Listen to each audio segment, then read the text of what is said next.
for sure put some respect on my boy Bobby Knuckles' name, baby. Ooh, y'all see that stuff. Welcome, ladies and gentlemen, to your fight companion, Cageside Press, UFC 329. I'm Eddie Law, part of the Cageside Press team. Gabriel Gonzalez on location for us tonight, bringing you the best and latest and greatest from Las Vegas. Let's go over what happened tonight so far. Hell of a card so far. First fight on the night, Costa gets that submission victory over Cody Durden. And I mean, he starting early in the fight, right? Durden looked like he was getting the upper hand and all that, and Costa was just like, all right, bro, it's on now. And he put it on him and ended up getting the submission victory. Now, honestly, I think it was a huge win for Costa. And, you know, the guys on the broadcast were saying that he looked a lot like Diego Lopez. He really does. Even the hair and everything is kind of cool. After that, Ryan Gondry with a nasty TKO victory over Zachary Reese. And Reese looked incredibly disappointed afterwards. But massive victory for Gondry. And good to see him get that finished. But still, dope second fight on the night. Then after that, Farid Basharat had enough trouble with John Garza. I was a little surprised. I thought John Garza might have been a little too soon for him. No, not at all. I thought there's some people try to make a case that maybe Garza won the fight. No, but definitely showed that he belongs in the UFC. Can't wait to see that kid with a full camp against a lower level opponent. He did this against a ranked opponent. So nice showing. Damian Pinas with the first round knockout versus Almeida, highlight reel type of stuff. This kid's going places, man, for sure. Wayne Kong, unanimous victory over Tracy Cortez, really beat her up, picked her apart. The lead leg for Tracy had nothing on it left. And you really got to wonder what Tracy Cortez has left. Maybe not left, but what else can she do in the UFC? It's really going to be interesting to see what happens for her next. Excuse me. What happens for her next? Some people are saying, hey, you might as well just fight Alien Perez now at 135 before, for the UFC kind of sends you on your way. So it is what it is. But I think Tracy Cortez is it just hasn't gone well so far. And I know the move to Mexico City and all that was part of going back to her roots and maybe a reset and getting away from whatever happened here in Phoenix, whatever. But still, she's got a lot of work to do. Let's put it that way. After that, Luke Riley with the TKO victory over Kai Kamaka. At first, I thought it was an early stoppage, but it was going to end that way 3, 4, 5 seconds later. So it is what it is. But big win there for Liverpool. And then Adrian Yanez with a statement knockout over Cody Garbrandt. Biggest win of his career, easily. Putting a former champion on your resume, huge thing for anybody. Then after that, Gable Stevenson with the first round knockout victory over Elisha Ellison. And it's going to sound a little harsh. I'm a little disappointed. I thought it should have been under a minute. You know what I mean? With all the hype they were throwing in Stevenson's this and that and the other, and UFC giving a push. All credit to Elijah Stevenson in this one. Elijah Ellison in this one.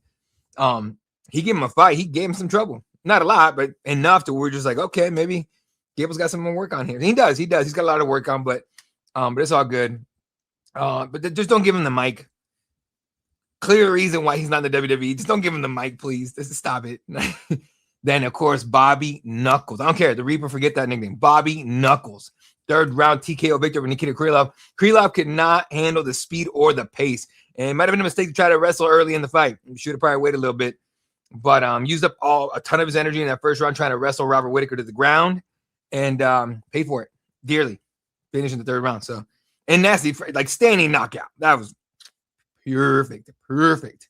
All right, let's go ahead and preview what's coming up here next, just in a matter of minutes, really. Let's see if I got the UFC website up on here somewhere. There we go. All right. First fight on the card, a banger of a fight. Lightweights showing up with a little bit of heat behind it, right? King Green against Terrence McKinney. Apparently these two hung out once a little while ago, and they agreed not to fight each other. And then the UFC called Terrence McKinney and said, hey, you want to fight an international fight week? Conor McGregor card. Young Cat's not going to say no. He's not going to say no. What do you expect? I mean, first of all, would anybody really say no? But he's definitely not saying no. So I guess when King Green heard he didn't say no, signed it, and now we got some real beef here, I guess, or some kind of heat. So there you go, folks. There's the UFC's doing a lot of seemingly AI-ish or AI type of it's lazy marketing to me, but just to me. A lot of people like it. It's good for them. Anyway, and then Paramount Plus has sucked tonight. Can we just I think we can agree on that, right? Paramount Plus has been lacking greatly tonight. I think my stream froze like 15 times. I thought it was my internet, to be fair. I thought it was my internet. So reset it, change things up, check the speed, check the download, check the connection, latency, everything. Everything's perfect. Just, I guess a lot of people tuning in, I don't know, but I've been pretty disappointed in the Paramount Plus era so far, because this kind of stuff happens every freaking card. Whether it's a numbered event or whether it's an Apex card or whatever it is, guys, it's always having some kind of issue. It's getting old. Come on, Paramount Plus, get it together, right? All right, so first fight up against King Green against Terrence McKenna. Let's go ahead and see what both men have done in their recent careers here. Starting with T-Rex, Terrence McKinney, 18-8 out of Orlando, Florida, in the KO gang, right? I don't know if he's trains there, but I think Fusion XL, maybe, I don't know. But coming off a first round knockout for Kyle Nelson, 24 seconds. I think that one was not in Canada, that was in Seattle, the Seattle card, right? Big win for him there. But he did get Anaconda choked by Chris Duncan before that. Then before that, one submission victory over Vyacheslav Borshev at 317. And then TKO'd Damir in February 1st, 2025. That's the Riyadh card. I think that was the one with Nasruddin and Adesanya, I think it was. But either way. So, I mean, T-Rex has gone kind of up and down. But, I mean, he gets this one, gets a 2-fight win streak. You know, depending on who's next, you know, sky's the limit there for that kid. Meanwhile, King Green, super experienced, super seasoned, and still only, 39 years old? And I say only because lightweights, right? But 39 years old on a 3-fight win streak, wins over Lance Gibson Jr., which is a split. Lance Gibson is a dog. You can't knock it, right? Then a knockout or TKO victory over Daniel Zellhuber this last February, and then just choked out Jeremy Stevens in May. Now looking for a 4-fight win streak.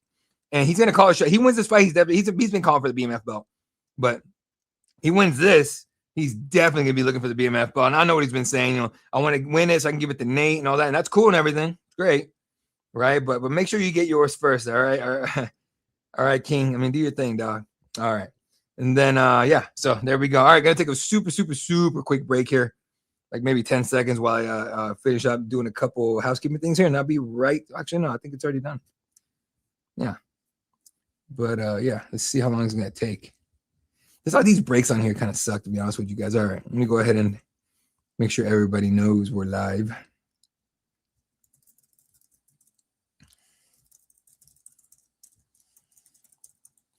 I really wonder if it's going to be a war and between Terrence McKinney and King Green. I mean, Terrence McKinney always comes out firing like crazy. And because he wants to, I mean, that's just his style. I know recently he was like, oh, maybe I'll listen to my coaches and I'll slow it down, this and that, the other. Nah, dude, we ain't gonna do that. We ain't gonna do that. We know this.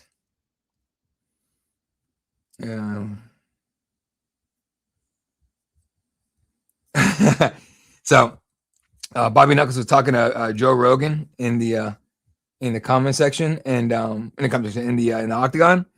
And apparently, my boy Ethan Ewing, or at Jamba and Roasted on Twitter, he says that he does that. Bobby Knuckles basically said that Robert Whittaker doesn't know that he just did a post-fight interview with one of those morons that said that was saying he doesn't belong in 205. Joe was saying that, you know, he was saying that. So it is what it is. What else we got here? Let's see. All right, man. They're talking now. They're at the booth right now. Why, dude? It's 6:15 already. Start the card. It's kind of silly. Keep going back to the desk for no reason when we have a fight ready to go. But still. All right, well, screw it. Let's look around the world of MMA news here. What has gone on so far? Not tonight, but just overall. There's a lot of people criticizing the Luke Riley Kai Kamaka finish there. Billy Q said that stoppage sucked. The Incredible Hulk says, I absolutely can't stand an early stoppage. A standing stoppage? Come on, is this boxing? Yeah. Hulk. Josh Hokit. And then Jamal Hill says another weak stoppage. Matt Ferbola let him go out on his shield. Like, you know what I mean? Like, yeah. Mino Santos says, terrible interruption. So, yeah. But then people giving Riley his props. What he deserved. I mean, that fight was probably going to end that way. Not standing, but it was probably going to end by TKO within seconds after that. So, it doesn't really matter. Looks like Marab beat Henry Cejudo in the RAF main event in Georgia. Why do they say it's stunning? It's not. Oh, Merab was down 8-0, but stormed back. Damn, I guess Merab came back from 8-0 deficit to win. He ain't gonna lose at home. That is tough for Henry though. You know what I mean? To be up 8-0, like literally like 2 points away, and then he stormed back and beat you. Like rough for Cejudo. So it is what it is. There was a controversy before the event though. I think there was what do you call it? There was something went down and Merab slapped somebody, and you know when you're over there, it's kind of crazy. Can we watch the fight on Paramount Plus? It is on Paramount Plus, sir. I can't show it to you on here, but it is on Paramount Plus. But no, if I put it on here, no, the whole channel gets pulled. I'm not doing that. So, but it is Paramount Plus, and you know, you know what's funny is I've seen a lot of numbers, a lot of people saying like, you know, they don't stream it anymore and all that, but I've seen plenty of people say they still do. Like some people just refuse to give Paramount Plus and the UFC money, and I don't blame them whatsoever. But you know what's funny? Frankly, some of the streams are better than Paramount Plus, from what I've heard. I legit have not gone on any of them, but like the people that I know that may or may not be doing that allegedly, or like when Paramount Plus freezes and goes down, I'll tweet about it and they'll text me and be like, "Oh, it's super clear for us." I'm like, "Really?" Like, yeah. Like, damn. I don't know what they're using. Maybe one of the you know, foreign you know, streams, but you know, still. Anyway, so yeah, that's where we're at here for that, and is what it is, man. All right, gotta well, shoot. I guess I do some work while I'm doing this. I'm breaking the fourth wall this entire thing, folks. I'm actually currently working on clips here. So right now I'm working on one from Adrian Yanez. I will show it to you all on here, but I'm gonna put it up on the socials anyway and our YouTube pretty soon. So there you goes. I'm gonna take a real quick minute here. Get this done, and I'll be right back with you guys right as soon as we're about to hopefully start this freaking Green McKinney fight. All right.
All right, ladies and gentlemen, let's get after it here. As McKinney's already in the cage, Bobby Green, King Green was walking out already. He was walking out. I think it was I don't know if it was that one song from the East Side Boys where he's just like, "Bia, why you acting like something like that, man." It's an old ass song. That's how old I am. I remember that from high school and middle school. Straight up, but making his way into the octagon now as we speak. Stopping up with our boy Tate. Our boy Tate doing the big things in the UFC, still making it happen. King Green as usual, looking composed and ready to go. But give it a couple minutes. He's gonna start. Oh, he's already in there. He rolled into the octagon. He's jumping up and down, yelling at Terrence McKinney, just like dogging him. Just like, "What's up, boy?" Like, woo! He's ready to go. Now he's talking to DC and Joe Rogan and John Anik. He's just talking to him. I don't know what he's saying, but he's talking to him.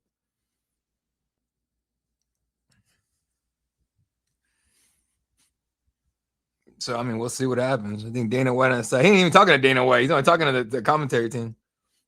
That's hilarious. Oh, look, another freaking commercial. Paramount Plus, you assholes, man. You guys are trash. How the fuck? Okay, how are we getting double ads? I mean, because like the UFC will put on ads, and then we get these clowns putting on ads for like two, like I shit you not. There was what was it? First of all, the Paramount Plus app died, just off. I had to restart it, and when it came back to, they it was like 180 seconds of ads, and then the feed went down. It was blank for a minute, just black screen, and then another 180 seconds. Like I'm like, what the fuck are we doing? Like Paramount Plus, dude, like. Mind you, I was already watching that stuff because I watched Yellowstone on it when it was still on. I still watched stuff on there and everything, but you don't get that kind of crap on those. But I mean, come on, dude. Can't be doing that, Paramount Plus. Get it together. Green, most pro fights on the card at 54. Damn. 2.5-inch reach advantage for Terrence McKinney and Bruce Buffer and his I want to talk to him one day, just ask him about his suits. I'm sure someone already has though, so who knows. We are live from the Sold Out Arena in Las Vegas. You got to give Conor that much credit, man. You know what's funny is I've seen so many clips of people in Ireland asking walk around, like literally like at least 6 like clips online, between YouTube and Instagram and all that. People in Ireland walk around to Irish people going, "Hey, are you supporting Conor McGregor?" Like 90% of people said, "Hell no." He's like an embarrassment, all kinds of stuff. I'm like, damn. But here, like Americans love Conor McGregor. They wish he was American, 100%. I think most people here wish he was. Like heavy duty American Conor fans wish that dude was red, white, and blue. Can you imagine? First of all, this card is probably gonna beat whatever the White House card did, right? But can you imagine they had actually gotten Conor on that one? Maybe that BS billion view number. That shout out Dylan Rush behind Terrence McKinney. Sorry, I see him on the screen. But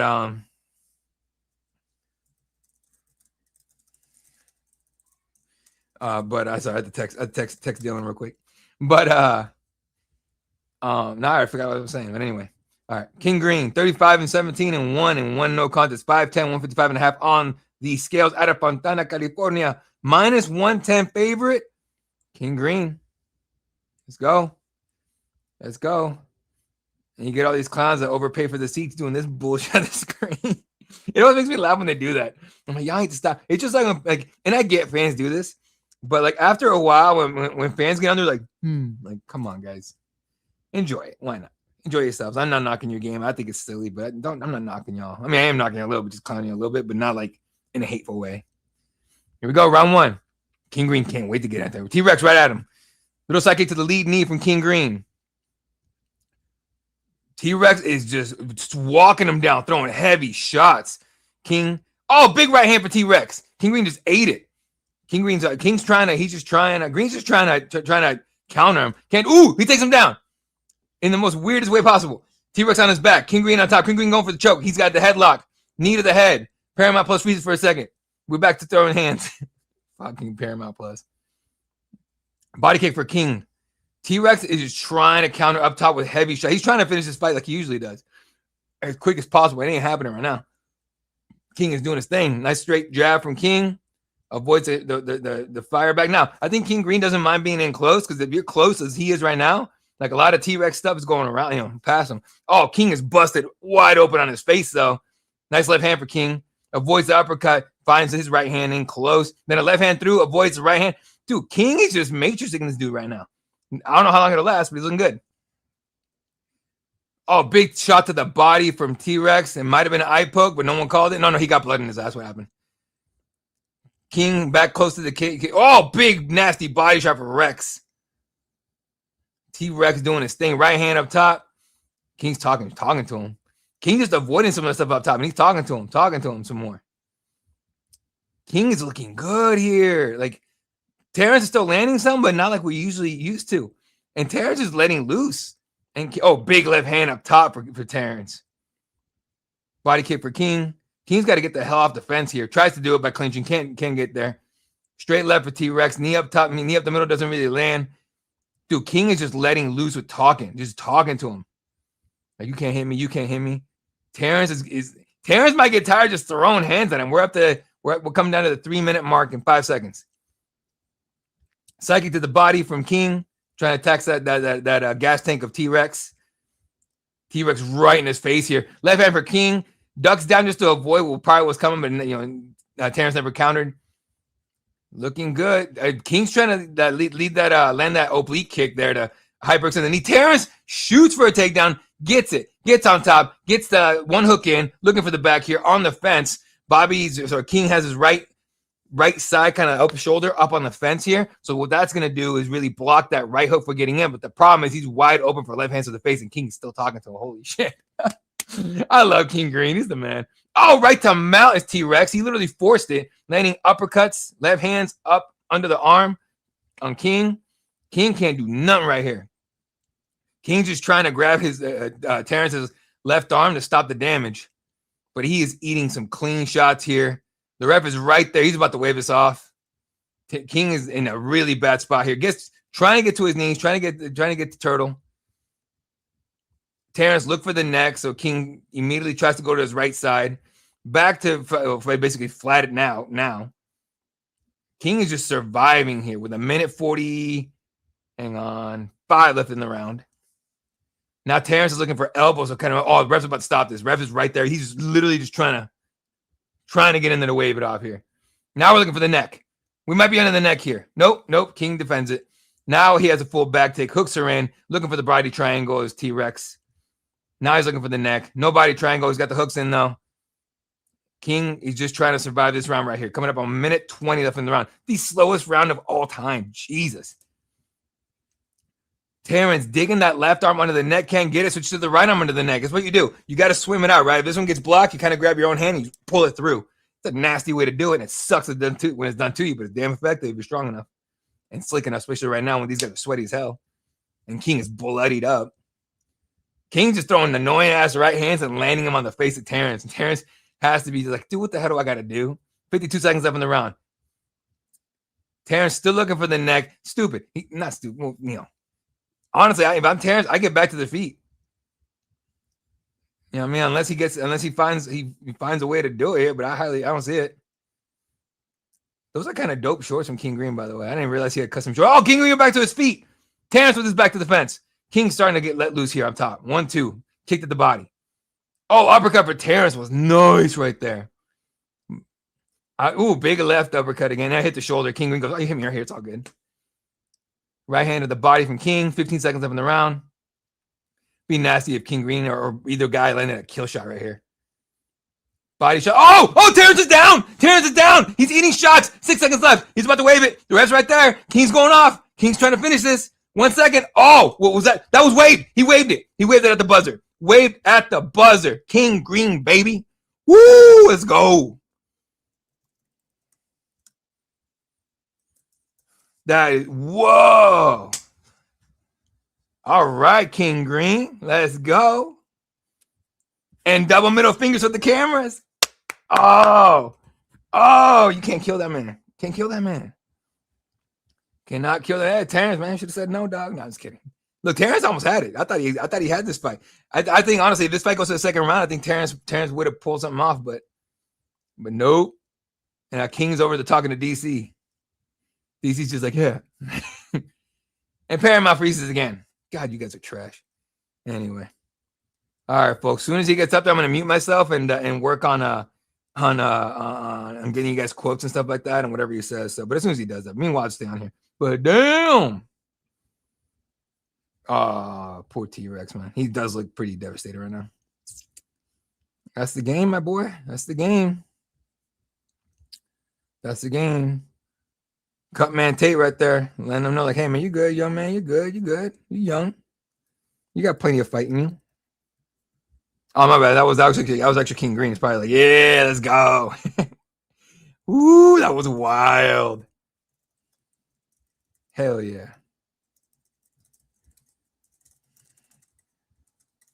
At the buzzer. I must have been like 459, right? I don't know what it is. I'm going to say it's 459. That's what I'm going to say. Nasty, nasty TKO victory.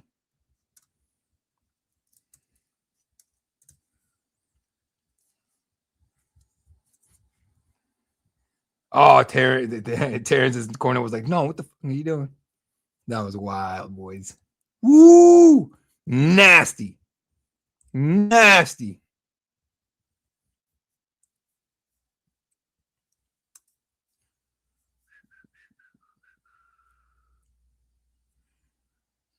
Yeah, the whole All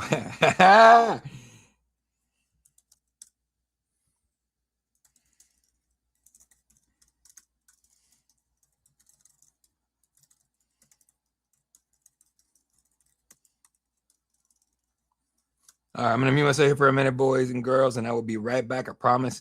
I do put up this banner right here to make sure you guys know. I know people jump on here like, what the, audio not working? No, it's working. It's working just fine. So then make sure it's working. Oh, good. It is working. Woo, King Green, baby. Let's go. They're King Green's teaching him something now. He goes, I was doing this, dude. I was doing that. I was doing this. I gotta love it. I love MMA. 99% of the time, everyone comes like, hey, man, we try to kill each other. Hey, we're boys now. All right. Meet myself here for a minute, folks. We'll be right back.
All right, King Green.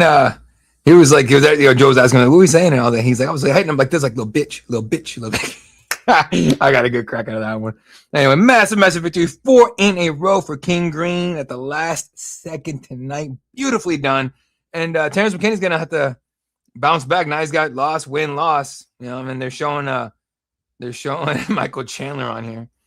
Can we stop pretending Michael Chandler is like good in the UFC? Can we stop, please?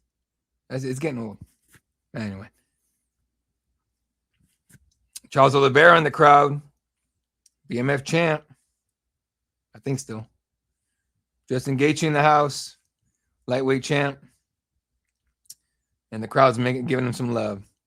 All right, Oklahoma City next week. Duplessis versus Usman, Jared Cannonier, Christian Leroy Duncan in the co-main. I'm slightly more excited for that co-main than anything. Chase Hooper, Mitch Ramirez, Tabitha Ricci against 50 McLean. Tommy McMillan is Sean O'Malley's protege against Alberto Montes, which is I want to say he's from Peru. He's from South America somewhere, but either way, badass dude. So should be. Oh, I forgot to turn off the banner. Sorry, guys. There we go. All right. And then Ankalaev Roundtree Jr. I think that's Abu Dhabi. Yeah. Abu Dhabi. Steve Erceg, Ramazan Temirov in the co-main. And then okay card.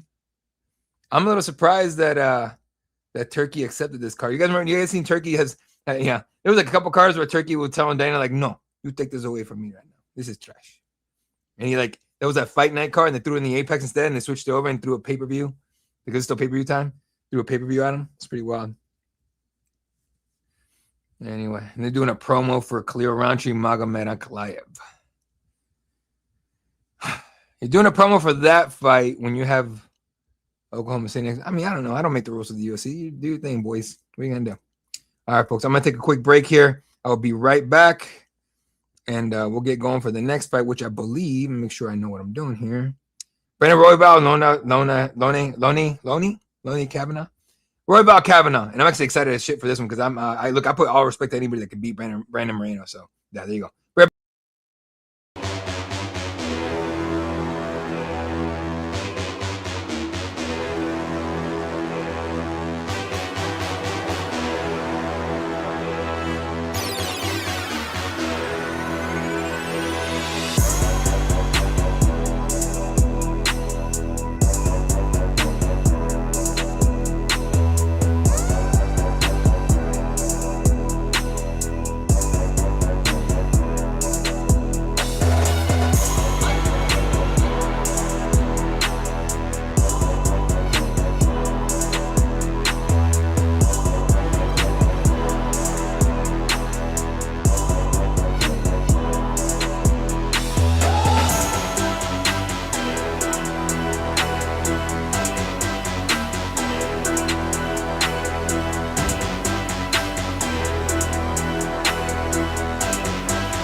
All right, back at it, ladies and gentlemen, as we're waiting for Royval and Kavanagh. Should be pretty good here.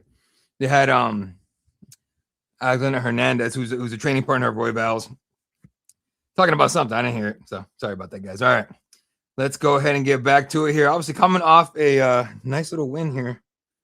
Hold on a second, folks.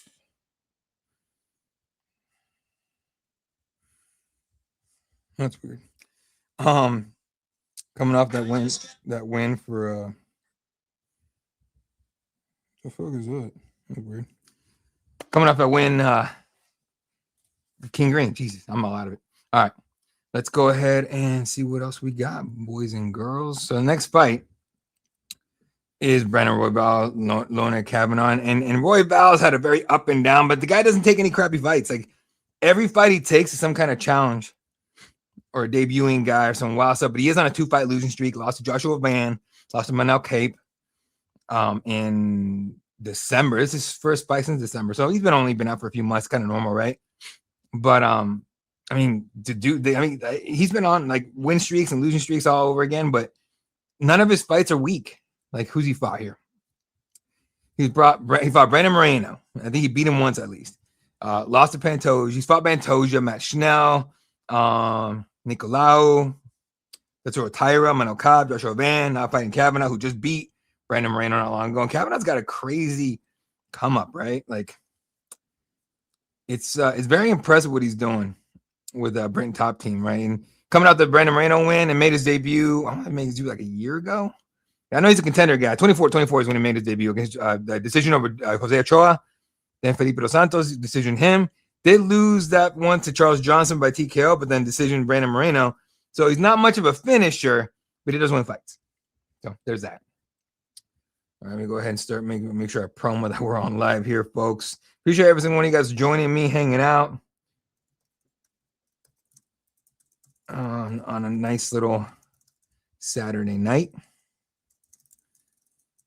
But they're taking their sweet ass time putting this next fight on. I hate that because we're streaming live. We're on like it's a freaking app. There's zero reason to have like PFL speed friggin' pacing for the love of God.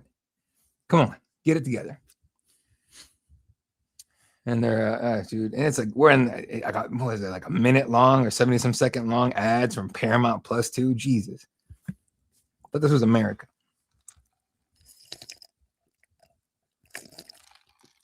America, you get ads at the bus stop, ads in the bathroom, ads on your cups, ads on your food, ads fucking everywhere.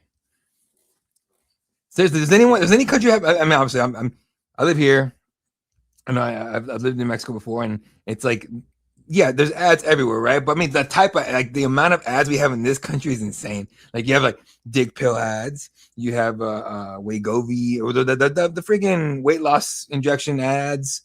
You got ads for everything. You got Dana White shilling for Ram now, like all kinds of stuff, right? Like we are definitely a land of consumers. It's hilarious. Oh, but we have a lazy, but our generations are lazy. Shut the fuck up. There's no, y'all tripping. Anyway. All right, Lone'er Kavanagh making his way to the cage as we speak. Who has he fought? Brandon Moreno about to take on Royval. Charles Johnson, Felipe Dos Santos, Jose Ochoa, Antoine Ho, and had a pretty good run at Cage Warriors. Went 3-0, 2 finishes, 1 decision on there. But in my opinion, he needs to get back to finishing fights. And he's got a. I know Royval's hard. Like he's a dog. You can't knock him, right? Royval is a tough dude, but I think Kavanagh's gonna have an opportunity here. With Brad Pickett in his corner, he's gonna have an opportunity here to score a finish here. First one, I think it'll be the first one in the UFC. If I might be mistaken on that. Okay, he knocked out Ho in a contender series, but I don't count those because they're contender series tryouts, right? But if we are counting it, then he's got to finish. 4 wins by knockout kickboxing black belt, awarded UFC contract on contender series season 8. That was in 2024. As we're waiting for Raw Dog to make his way to the octagon. While he does that, I'm going to work on a clip here for my buddy Gabriel, who is in the media room as we speak. doing the damn thing. I know people have asked me before, it's like, what's it like to be in the media room, stuff like that. I'm like, it's like high school. And like, what do you mean in high school? It's like high school. Like there's cliques, all kinds of immature shit. But end of the day, it's actually still a lot. I mean, it clearly is a lot of fun to be in there. Obviously, none of us would want to do it, right? But I remember like it was like 2-3 years ago, maybe more. Someone asked John Morgan, like, hey, you know, what how do I get into MMA media? What should I do? And he goes, how do I get into UFC into the UFC media room? And he said the smartest thing. He goes, you don't need to be in the media room to cover the sport because you really don't. Like unless you have a question that none of like the 30 people that are going to be there on a numbered event have. I mean, look, the first like 2 or 3 guys ask every question possible. After that, people are just scraping the bottom of the barrel. So if you want to cover the UFC, you don't have to be in the media room, dude, at all. You know what I mean? Like people put up the post-fight videos everywhere and all that. You could do it, you do all that. That being said, totally understand that is freaking cool to be in there and like be sitting, you know, feet away from possibly your favorite fighter and stuff like that. Someone that was on television and whatever, champions and everything. So there you go.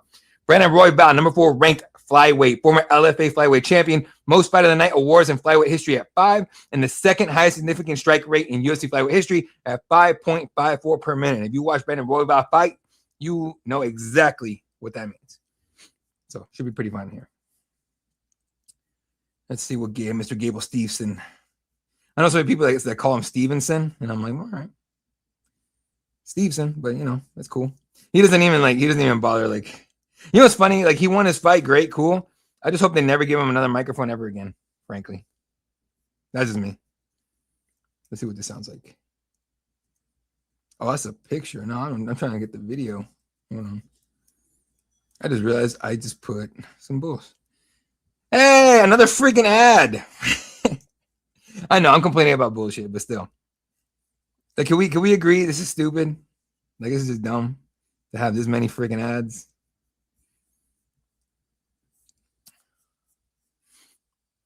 So there you go. I'm really wondering how World Cup has affected numbers. Maybe not tonight because I think it was the England-Norway game was maybe during the prelims. I had it on, so you know, I was watching it on I have 2 TVs in here, so I was watching on one of them. But yeah. Lone'er Kavanagh, 27-year-old, 5'6" to 33-year-old, 5'9" Royval. 1-inch reach advantage for the 6 years of senior Brandon Royval. Obviously, you know, you're in that fight. You take a you will see how you defend. I know how you guys can. Yeah, now you guys can hear that. So there you go. Apologies if that bugs you, but I got to work. Don Jones fights. He goes out there and around for him, see what he was gonna. Bruce Buffer doing his thing. How proud were you of the way you handled maybe a bit of that adversity that a lot of us maybe didn't expect in that fight? You know, obviously, very few things are probably going to ever be bigger than competing for Olympic gold. But if you were to compare, what would you say was different about your first UFC fight compared to a big stage like that? You know, the Olympics is always the Olympics. You know, I know many guys will trade the UFC belt for Olympic champion, Olympic gold medal. But today was a great rush. Today was a bigger rush in the Olympics. And it's part of the UFC being the biggest promotion out there. So I'm happy to be. Dude, Gable Stevenson is very well media trained, like very well media trained. Here. Obviously, there was a lot of attention, but did it even surprise you? I mean, they have the Gable Stevenson shirt already on. They have the Gable Stevenson. Anyway, Brandon Royval, 17-9, 5'9", doing the damn thing here in a minute. So we'll see how this goes. So I'm curious to see how this fight turns out, because this a win here for a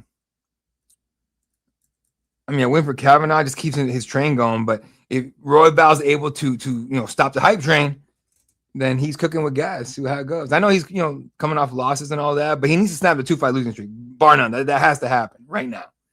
If Royval loses this fight, I don't think they cut him right away. I think they get one more fight, frankly, just because he's done him a lot of favors. Here we go, round 1, right to the middle. Royval, very, very wide, long stances we're used to from him. He's going to try and use his 1-inch reach advantage here. And then a little lead calf kick there for Kavanagh, a jab for Royval. Both men just pawing at each other here. They're both, Royval's southpaw and Kavanagh's orthodox. So, their jab hands are meeting each other constantly. Nice little jab there for Royval, trying to use his speed. Kavanagh looking for the body kick, might have grazed it a little bit. Looking for the calf kick, can't get it. Royval right in his face. Kavanagh just literally like a few inches away from the fence here. He's got to get the hot of here. Ooh, throwing big wide shots as Royval didn't really land much, but Kavanagh got a nice little jab in there, and then a jab there for Royval. Nice left hand, and then a right hand behind it for Royval, but he ate a clean jab on there. And Kavanagh getting lateral. He's trying to move left, right, trying to get away a little bit, but he keeps eating shots here. Royval doing, I mean, I would say Royval's doing a good job of ooh, nice inside leg kick there for Royval. But I would say Royval was cutting the cage out, but he's not. Kavanagh's not trying to move too much. Calf kick there for Kavanagh. He looked for an over-the-shoulder left hook over the shoulder for Royval, but can't get it. Ooh, head kick for Royval.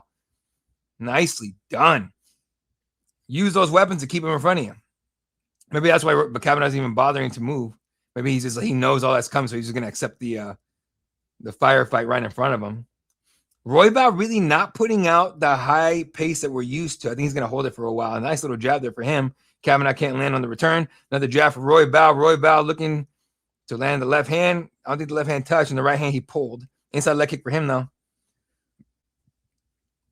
Oh, nice straight jab that snaps the head back of Kavanagh twice for Royval. That's the thing about having long hair is that judges see this shit right here and the hair go, and they're like, oh, that was nasty, when it really wasn't. It was just, nice little crisp jab. Calf kick there for Kavanagh. Looking for another one. Royval avoids it. At 125, it's really hard to land anything a lot clean because of the speed and the pace. Everyone has a good gas tank and everyone's quick. Nice right hand there for Kavanagh. I think it touched the chest though. Jab for Royval up top. Body kick. Both men would try body kick at the same time. They kind of just clash knees. They both saw their kicks down too. Ooh, nice. Royval catches the kick. Almost gets it down. Can't do it. Lands a couple right hands and then lets the leg go. Then lands the jab right behind it as soon as the foot gets down.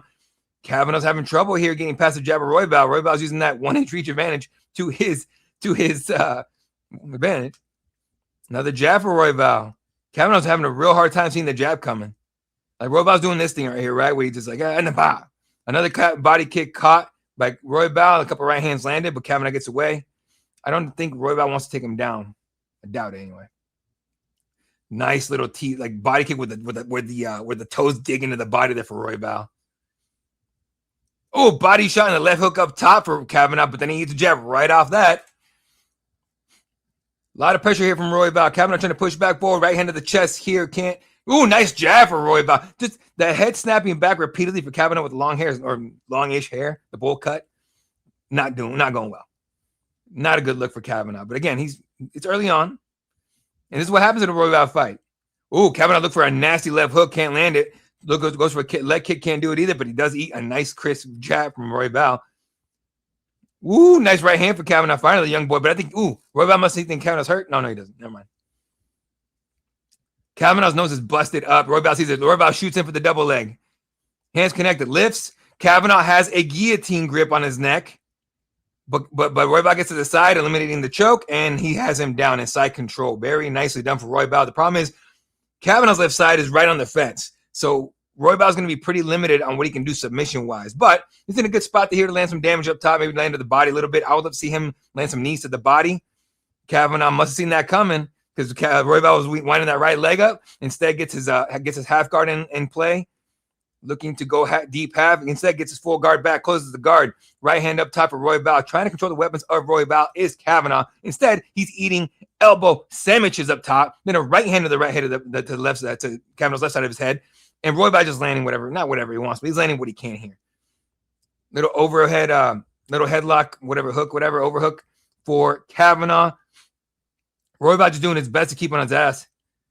And then now he's just trying to literally just like almost, I don't know, he's just trying to keep Kavanagh there for now. Kavanagh's trying his best to control the weapons and can't do it. Eats a couple shots to the left. Ooh, Royval postures. 2 left elbows, 1 right elbow. Right hand up top for Royval. 17 seconds left in the round. Kavanagh gets back to his feet. Underhooks on both sides. Puts Royval on the fence. Royval with double overhooks. The problem for Kavanagh here is Royval is enough taller that those overhooks will do something here. 9 seconds left in the round. Kavanagh gets a trip. Gets a takedown. Gets Royval on the ground. Looking for left hands. Lands a couple. Lands Royval on his back as the round ends. Hell of a round from Benoit Royval. I don't see how I mean, Kavanagh didn't win that round at all, but he didn't look bad. I like how Kavanagh looked. I mean, he did well. I'm not gonna knock him. Trying to find some audio here. Hold on. Hey, I'll take that one. No, I'm not gonna do that one. Never mind. So if anyone asking, I know how people complain to me about about the some people don't like the instrumentals behind the clips on Cageside Press. I'm okay with that. Y'all, you don't have to like it. It's just the reason I do that is because there's sometimes the audio is kind of crappy, and sometimes the there's like a long lull, right? Like dead air. I know in broadcast journalism, but in broadcasting, we call that dead air, and we hate it. Dead air is the worst thing you could have on a broadcast. In that fight, sure that he knew he was in for a fight. If you see a lot of John Jones fights, he goes out there and in the first 30 seconds, Hey, like they're already making so that's kind of cool. If someone can give me one, that'd be very nice. All right, here we go. Round 2. Right to the middle. Royval takes the middle because he lands a little jab in there real quick. Another jab for Royval. That one only touched, though. I didn't really snap his head back like the other ones were doing. Body kick for Kavanagh. Looks like it got blocked. I'm not used to. I don't think anyone's used to seeing Royval in 3-round fights for the most part. All right, so that's why his pace has been much higher in this fight because he doesn't have 5 rounds to play with. Avoids the body kick, lands a jab. Is Royval, then a left hand behind it. Right hand for Royval, goes with the head kick. Looks like he got blocked for the most part. Kavanagh's left hand can't get there, but he does eat a couple jabs clean. 37 head strikes for Royval so far, only 7 for Kavanagh. 8 now with that left hook landing up top for him. He went body with the right hand, left hook up top. Oh, nice left hand for Royval. And Kavanagh tries to get it back with a nasty head kick. Can't do it. Eats a body kick instead. Royval is back to his jab game. That's what's going to happen. Oh, nice uppercut to the right hand for Kavanagh, though. And the uppercut went to the body and didn't go to the neck or the chin. Oh, big right hand for Kavanagh. Royval's rocked his shit. Royval on his back. Royval on the ground. Kavanagh on top. Going off. Landing hammers. Landing left hands, right hands, whatever he can. He would throw a kitchen sink if he had it. He'd probably throw a whole Volkswagen if he could. Or whatever car British people like. Oh, Royval looking for. Oh, he's trying to. Okay. Royval's here. Royval's good. He's recovered. He's trying to use his legs here to kind of tie him up here, trying to slow down the attack of Kavanagh. Landing right hands and elbows like this off his back is Brandon Royval. Kavanagh trying to make a statement here in this round. Royval using his left leg here as a hook, trying to somewhat looking like he's trying to set up a. What's he trying to set up here? He's not trying to do a gogoplata here or a omoplata either.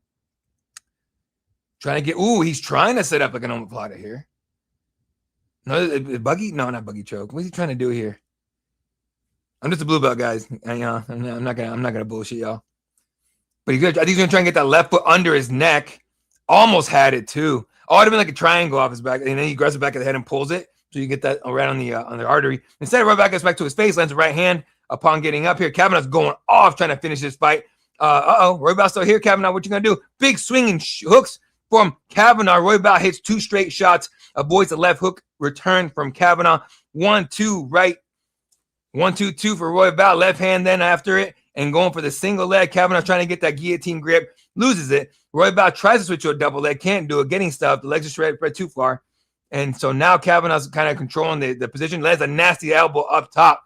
And Royval gets off the fence here. It looked like he was hurt for a second, but I think he just slipped.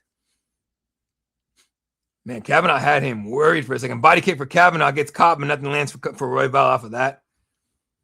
If he wants to get him down, catch the kick and throw him down. But either way, leg kick for Kavanagh. Misses the second one. Royval with a nice little backhand jab, left hand behind it, looking for the takedown spot. Gets stuffed instead. Gets put on the fence.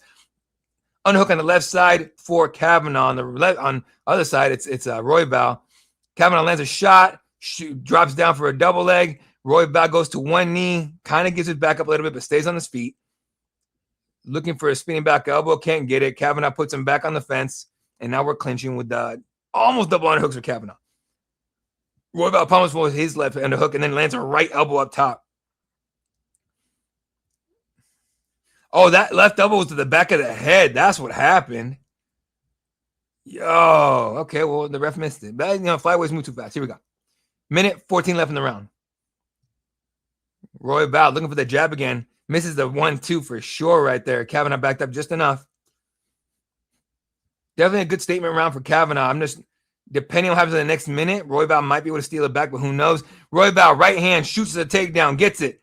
He's stuck in the guillotine grip, but it is in half guard, so Royval should be able to turn his body to the side control enough to kill the angle. Kavanagh realizes it, gets rid of it, and starts eating nasty left elbows right to the face. And then left hands right to the face. Royval, he's stealing his round back here. And if he can hurt Kavanagh, even better. Back to the feet, right hand, left hand for Royval. Head kick misses everything for Kavanagh. Kavanagh throwing wild shit back at him. Goes to the body, like puts Royval on the fence. Royval with overhook on the right side. Nothing on the left side yet. Going for the Kimura grip. Kavanagh feels it, slips over to the back. Kavanagh has the back standing right here, but Royval breaks the grips while Kavanagh tries like hell to hook that left leg and drop him down, but can't do it. Royval gets away and circles around, and Kavanagh with his back on the fence looking for the flying knee. Can't do it. Royval head kick misses everything and everybody. Kavanagh misses everything except the air, and the round ends. What a fucking round. That was nice. That was slick. Very well. Oh, boy. Man, for real. This is a fun fight. You know, and I'm a big fan of the flyweights. The flyweights to me are some of the most fun fights because they're so fast. It's crazy pace on everything. Everything go. And then the pace and the cardio these guys all have, and girls, like even like the flyweight girls they don't have the cardio, obviously, the flyweight guys do, but the strawweights damn sure do. They just don't move as fast. It is what it is. It just is what it is, man. All right, let me see if I can load a clip here for a second while we wait for Mr. All right. While we wait for Mr. Royval and Kavanagh to get back going. What do you guys think about Gable Stevenson? Funny enough, I made a joke. I wasn't impressed by his performance because I think everyone was like talking him up like he was going to finish this fight in 30 seconds, and he didn't. Here we go, big hug in the middle of the cage for both Royval, from Royval and Kavanagh, and now we're going back at it. Royval back in the pressure game again, eats a calf kick here, looking for the left hand, lands it, right hand lands for Royval. Kavanagh looks rocked. Oh, Royval going off. Right hand, left hand up top, elbow, right elbow again, left hand, left elbow for Royval. They're both thrown. Oh, Royval's rocked. Kavanagh's firing back. This is a fucking war. We're going. Royval, big old smile on his face, laughing like, hell yeah, let's fucking go. Ooh, big right hands there. 2 of them, 3 of them for Royval. Kavanagh says, get the fuck out of here.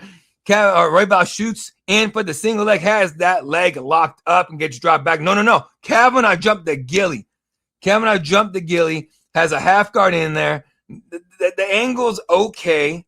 Royval should be able to step over his left foot over, but I don't think he wants to. I think he feels comfortable right here. He doesn't want to lose his position so far right now. But Kavanagh's going to... Ooh, Kavanagh loses the head, and now he's on his back with Royval on top looking for elbows with 3 minutes, 58 seconds left in the fight. Right hand's up top for Royval. Another one. Royval just keeping him here. He just wants to keep him here and beat him up for the next 4 minutes. Big right elbows for Royval. Jeez, Royval on some violent shit tonight. Now, Kavanagh doesn't want to eat this damage, so he goes on his... Not on his belly, really, but he goes hands and knees, or elbows and knees, and now Royval's right in the back here. Kavanagh don't like that. Arm triangle attempt from Brandon Royval. And he's not letting the legs go. It's not like he's getting to the correct side here. He's just staying on top and mount. Trying to muscle it maybe. Kavanagh fighting his ass off to spin out and kill the angle. Looks like he's okay here so far. Royval back on the right angle here, but now this is close. Now I think Royval, Royval's almost on the right side. He's still kind of stuck in left and half guard. Kavanagh trying like hell to spin into him. Royval's just trying to keep him in place. Royval's going to bail on this. He's got to bail on this submission. It's not going to work here. If it hasn't worked yet, it's not going to work. Right hands to the body from Royval. Royval trying to force that arm back up, and Kavanagh gets himself safe, basically. He gets that left arm down. Now Royval's like, all right, fine, I'll stay in mount. Kavanagh goes to his belly, gets the back taken. Now we got a hook. We got body triangle for Royval, and then right hands landing to the right side of the face from Kavanagh. With 2 minutes and 30 seconds left in the fight. Kavanagh trying to hook that the hook leg on the body triangle, trying to peel that off so he can work and get out of that body triangle. No dice on that one. Eating damage up top, eating right hooks from behind here, and the fight's slipping away from here. 2 minutes 10 seconds left in the fight. He either gets finished or he's going to lose a decision, but he needs to do something. Kavanagh needs to do something now. Get out of this spot, get back to your feet, get back to striking, and land something, dude, because this is not going well for you. They kept Royval just keeping the position, holding on to him, staying busy enough to not get stood up. Kavanagh learning a lot of lessons here so far. Win or lose, by the way.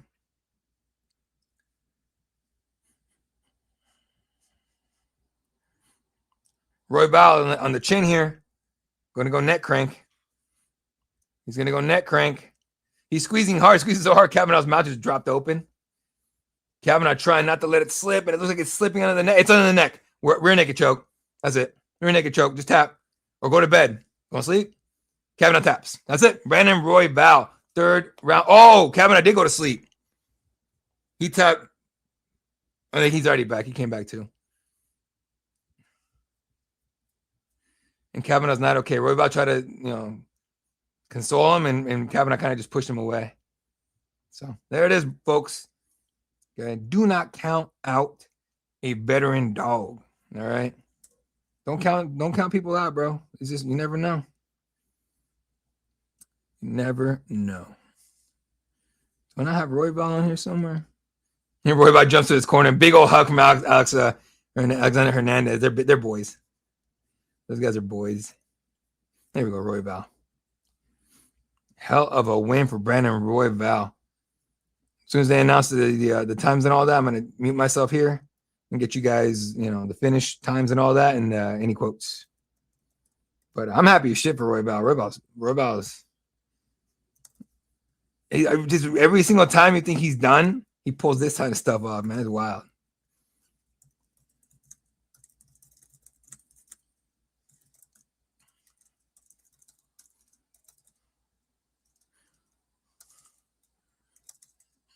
From submission, with a rear naked choke.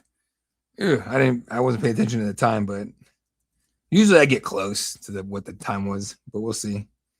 They had the Royval's corner camera on, and Alexander Hernandez loses his fucking mind. But no, hell of a win there. Hell of a win for Brandon Royval. Even if you're not like a Brandon Royval fan, like you can appreciate what that man does for sure. For sure. Oh, thanks. Paramount Plus froze again, right? Freeze again? Paramount Plus froze again, and they're giving me another fucking ad. Jesus Christ, you guys are trash. I'll say it. I don't give a fuck. They're not sponsoring us ever.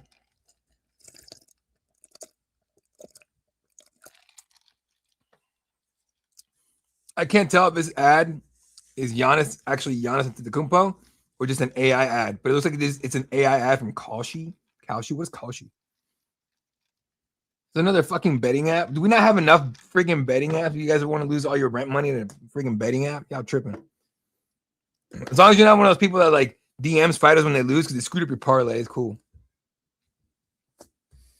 But yeah, this is I'm just getting freaking ads, bro. Like, I guarantee they already announced the freaking winner. These assholes are all about bullshit.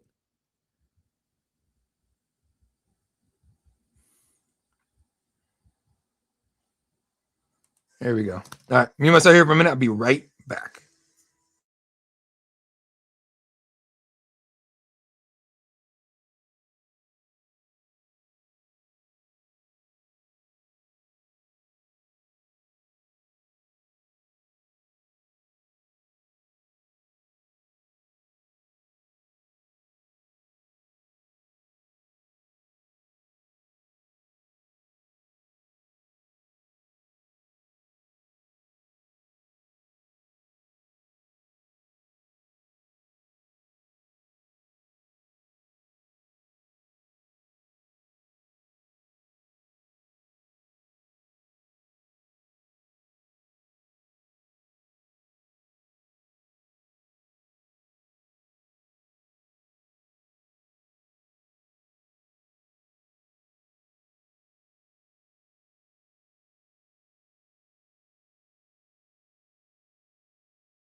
All right, cool. So Brandon Royval is the third round submission victory.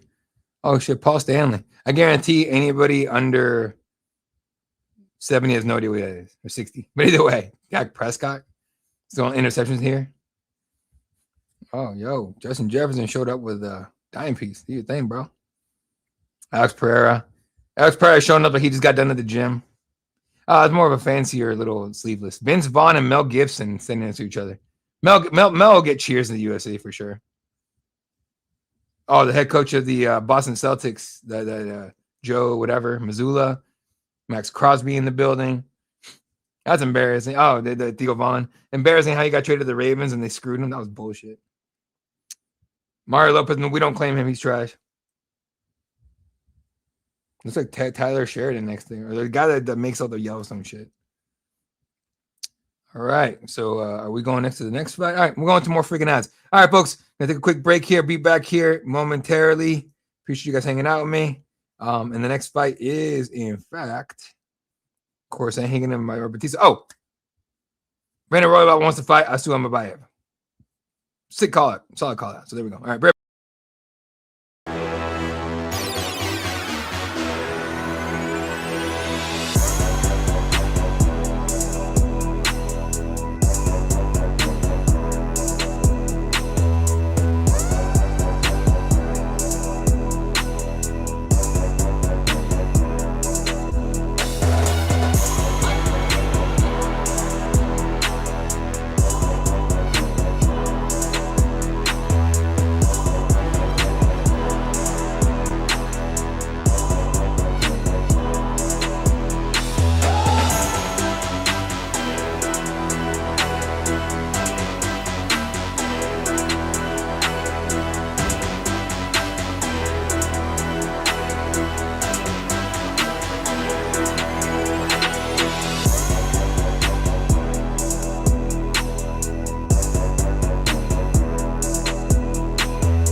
All right. Oh, shoot. My bad. There we go.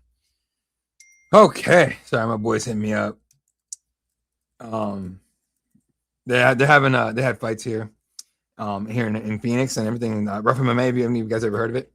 And it's regional stuff.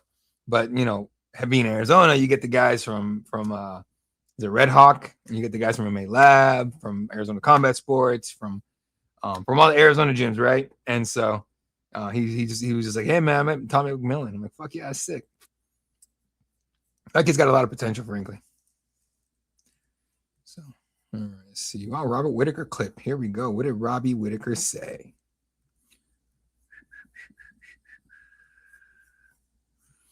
Man, what's funny is I have a 7 a.m. range day scheduled for tomorrow, And I realized just a little bit ago that I'm gonna be working to like easily like 1 a.m. local. I'm gonna suck at the range tomorrow. And I don't want to like cancel it because one, I enjoy it, but two, it's what do you call it? It's it costs money. It only costs like $7 to go where I go. So it's whatever, but still. All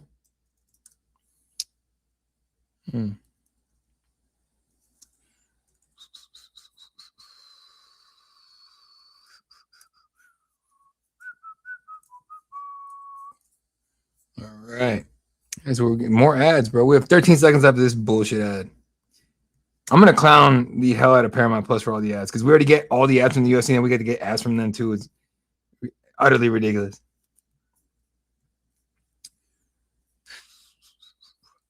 Yeah, and now we can't really say much because like it's just just streaming service is not really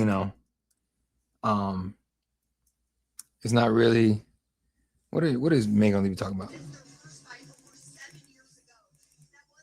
Oh, talking about so Sandhagen and Bautista's next, right? And so Megan Levy's talking about their fight 7 years ago. They did fight 7 years ago, and I think Sandhagen did get that one by submission, if I'm not mistaken. So that was a good win for him, but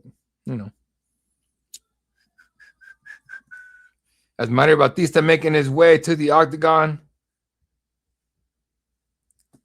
with the MMA Lab team walking right behind him.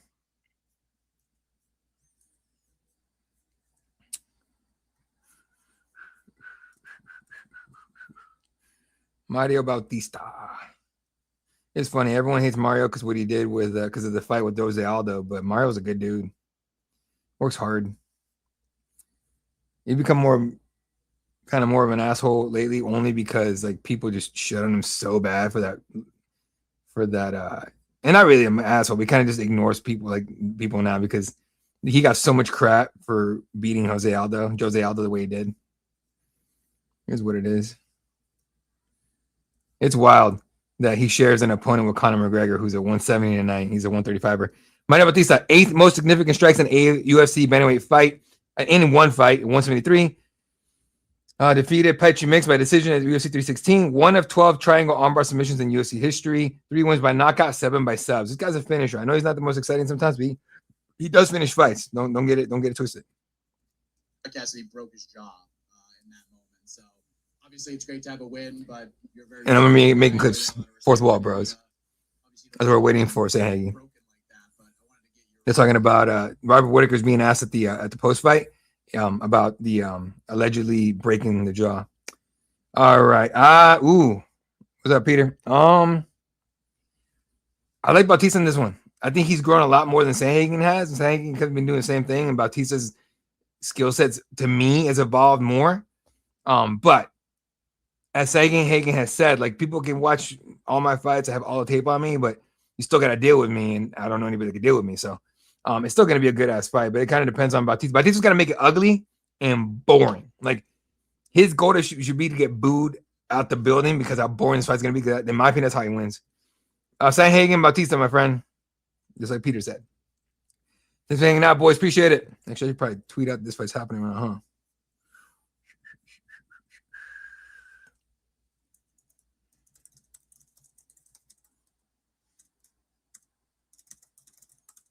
Let's see. I should tweet these out so in case people want to join in. Sometimes people don't want to. I've been asked if I felt like this was like a waste of time to do these. No, I enjoy doing this. That's cool. I never wasted time for me. But I will say that I've gotten people that come on here and we'll have this on and talk or whatever. Oh, what the fuck is this? And they'll like hang out here because they hate the commentary. I don't know. Tied for 6th most finishes in bantamweight history with 6 is Cory Sandhagen. 10th most significant strikes in the UFC bantamweight division. I missed a number. It says 300 something like that. Ranked number 4, Cory Sandhagen. Number 5, Mario Bautista. And with the guys up top, I mean, either winner here can make a case for a title shot, frankly, depending on how you win this. Now, it's going to be Merab Yan next, probably. And then after that, he's going to have to wait for O'Malley, more than likely. Unless one of these guys does something spectacular here. Like, I don't see either one of these guys jumping that line, but we'll see. Like, either man gets a nasty knockout or some crazy, submission victory. And, yeah.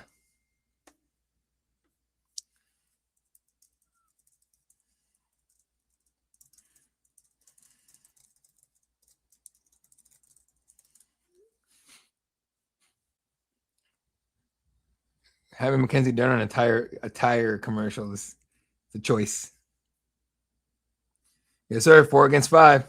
Again, either man wins this spectacular fashion, they can make their case. 1 year apart, 34-year-old Sandhagen and 33-year-old Bautista, 5'11".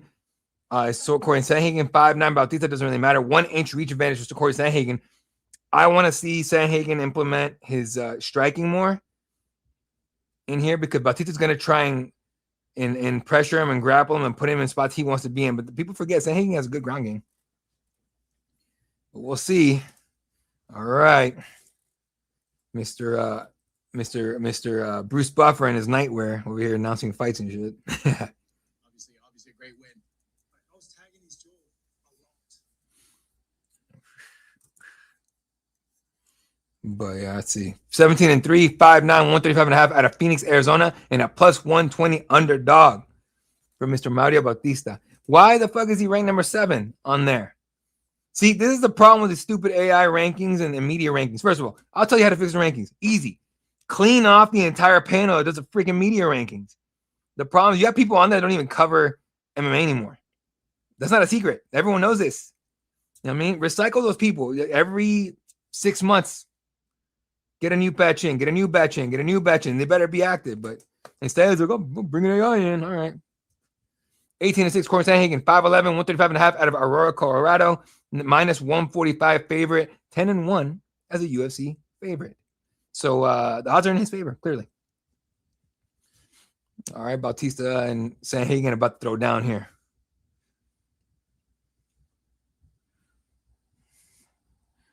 I don't know why, but I feel like Sandhagen looks like a stoner that just took life seriously after a while. He's like, yeah, no, I'm gonna start fucking around. I'm gonna start, nothing wrong with stoners. I'm minding that. Shoot, do your thing, bro. But here we go. Bunch of rich assholes in the front row. Sorry. Here we go. Round 1. Here we go. Right to the middle. Oh, high kicky off the rip for Bautista. He's already showing us some striking here. Here we go. Sandhagen, lots of movement as usual. Super mobile. Trying to find angles here. Circle away from the power. Not circling into the power. Inside leg kick there, little calf kick there for Sandhagen. More like a touch kick than anything. Didn't really damage anything. I have to move this freaking light. But this is a tried one. Almost got it caught. Sandhagen with a left hand slap on the right and a kick to the right leg.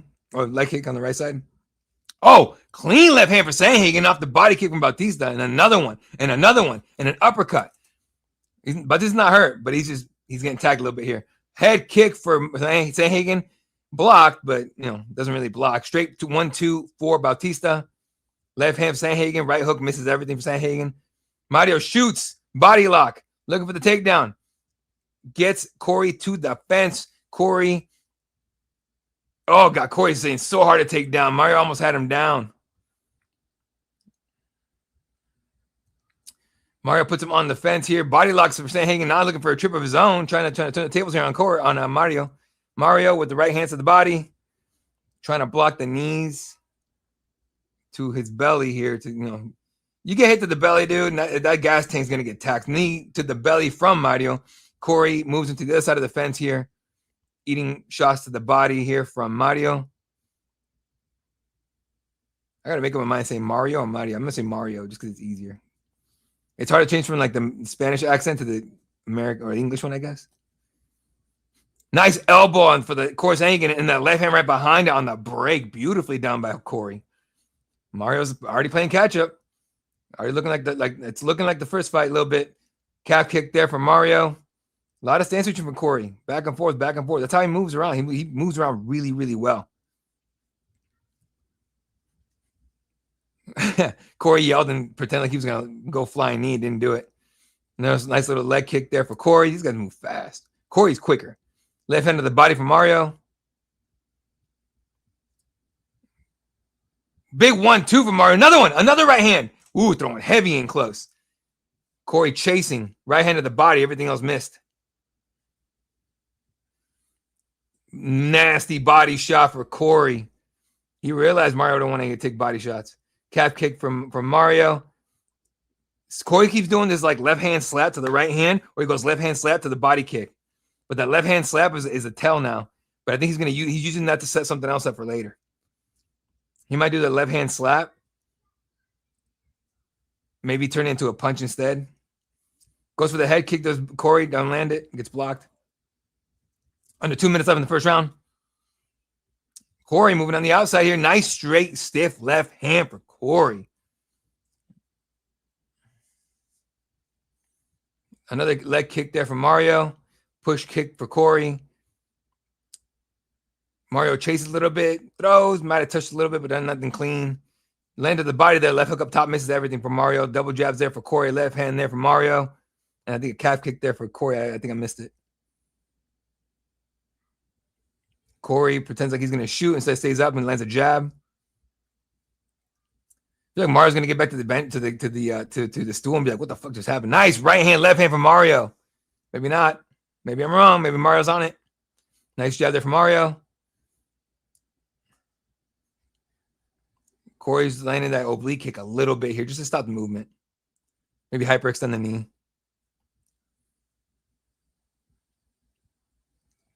Little touch kick there to the leg from Cory. Then a push kick again. That one didn't really land anything.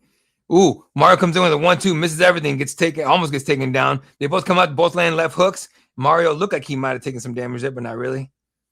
Mario shoots, no dice. Cory looking for knees up top. Long, tall ass dude. Eats a shot to the body instead. They break left hook for Cory. Eats a left hook too on the break as well. Mario goes in with a flurry, landing big shots. Shoots the takedown, gets him down. Mario on top. 30 seconds left in the round. Less than 30 seconds. We're at the 25 seconds left. Cory gives the back up. Gets his back taken. Looking for that friggin' Sulif stretch or whatever the fuck they call it is Mario. Trying to get it. Cory knows it. Cory's a grappler. He knows it's coming. Oh, he's got it in. Mario has it in. Cory gets his head out. He's safe. He's good. Now he's going toe hold, I think. Is toe heel hook. Oh, heel hook, I think. It's a heel hook. You put the top of the foot on your head and the round's over. There's a heel hook. You can put the foot on top of your head and like crank it back like this. And then you grab the other side, right? It's not very common. And you don't see it very often, obviously. Right? But if you get caught in it, it'll make you panic real fast.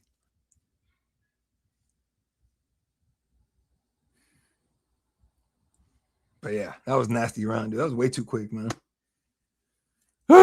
These are the fights that get me tired because I'm just yapping with the quickness. All right.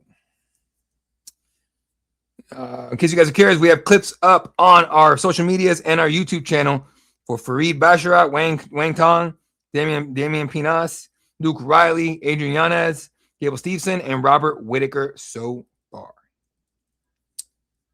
All right. Let's see what the stats are. The stats on this website right here. 43 total strikes for Cory, 39 for Mario, 1 takedown for Mario, 2 7-10s for Mario. All right, you can make the case he won the round then. Cool. Just off the numbers. Like, who knows? I wonder. You know what? I never asked. I always wondered. I don't know, Jay, if you're listening or not. But it was round 2 start. Jeez, my bad. But do the judges have access to the numbers, like strikes and all that? Because that'd be interesting. All right, back at it.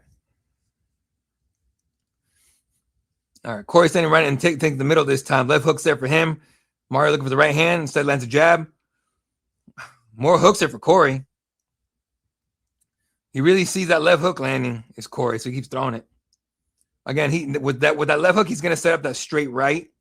Possibly like goes left hook, flying knee on it. Who knows? But Cory's striking is tricky as hell. Mario's kind of just throwing volume out there. He's not really landing a whole lot. That's not really helping him. Right hook up top for Mario. Looks at the takedown. Cory says, no, thank you. Mario's not just going to waste energy. Ooh, nice uppercut from Mario, but he eats a left elbow right to the face. Left hook for for both men. Actually, my bad. That was a left hook for Mario. Straight right for Cory. And then now Cory with the left hook. Right hook gets blocked. Cory left hand, misses the body shot. Avoids the leg kick. Left hook there for Cory. Again, this is just like little pitter-patter, pops, little moves, but they add up after a while. Mario with a lot of pressure here on Cory, but Cory's used to this. This is how Cory fights. Left to right. He can fight off his back. or his back foot, and he really has no issues doing that. In fact, he almost wants you to make him go on his back foot because then he can surprise you with some crazy stuff. Oh, nasty oblique kick from Mario Bautista. Straight left for Cory.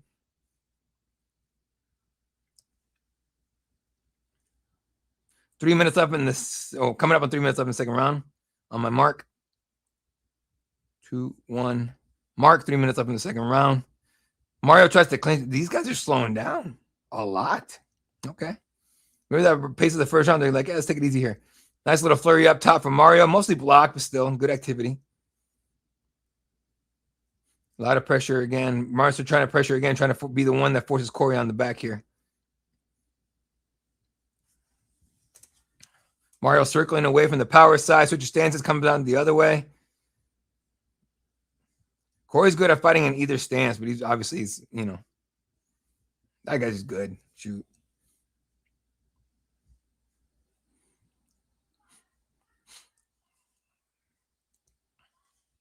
Mario's still chasing him around here. Mario looking for uppercuts. He gets like a clinches. He lands uppercuts and left hands up top. Cory lands on the break here. And Mario's bleeding out the right side of his face, or right by the eye here. Looks for a takedown. No dice on that one. Cory stopped it. We just avoided the hooks there.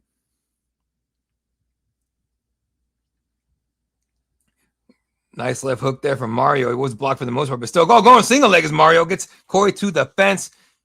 Has the thinking high crotch here is Mario. Bails on it. Now he's trying to dig back down for a double leg. Can't do it. Bails on it again. Might be worth thinking about another single leg here, but instead Cory gets out of the spot. Cory's usually pretty good about landing something on the break too. It didn't do much there. Hopefully I don't have to yell right here. Why not? Mario shoots. No dice again. I like how Cory does it, even when like the takedown is unsuccessful and everything. He tries to land something like slicing. But I'm moving my light over here. Something slicing, right? On the break. What happened there? Eye poke and no one called timeout. Cory apologizes or something. He goes, hey, you good? Or something like that. Body kick there for Cory. Mario bleeding. Nice little stream of blood coming out the right side of his head. It would do him a lot of favors to get a cut of Cory right there. Mario looking for the single leg takedown. No dice. Gets reversed. Underhook on the left side for Cory. Mario dug his own on his own left side, but Cory's trying to get rid of it here. Goes tie clinch, left elbow to the face of Mario, and they break with 30 seconds left in the second round. Mario marching forward. Thinking spinning-ish, but bails on it. Shoots the double, doesn't get it. Shoots the single, doesn't get it. Cory, nice little scramble there. 15 seconds left in the second round. Mario with the pressure again.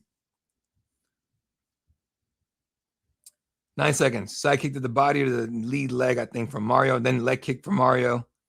Cory wants something before the round ends.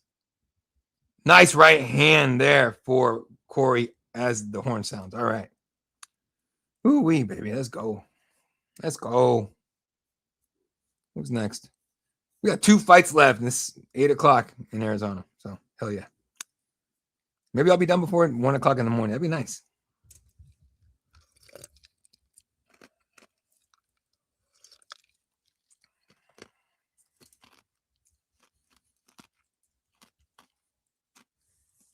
I think Tate has a hat with a camera on it. That's what it looks like. He's talking to Cory Sandhagen. Or they all are. They're in Cory's corner. Oh.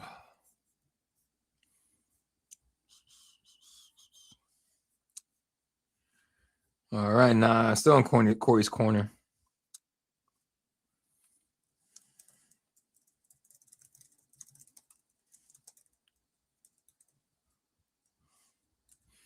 They're showing Max Holloway getting his gloves taped up again. I'm sure the crowd's booing a little bit, which is stupid. You're gonna boo Max Holloway. If you boo Max Holloway in the building, you better fucking hope Conor wins. All right, round 3. Here we go.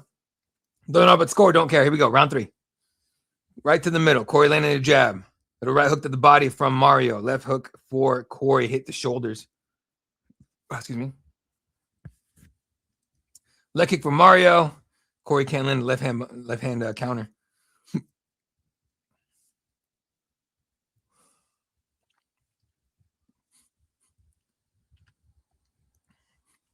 Side note, I know I'm doing some DC shit right here, but oh, big left hook drops Cory.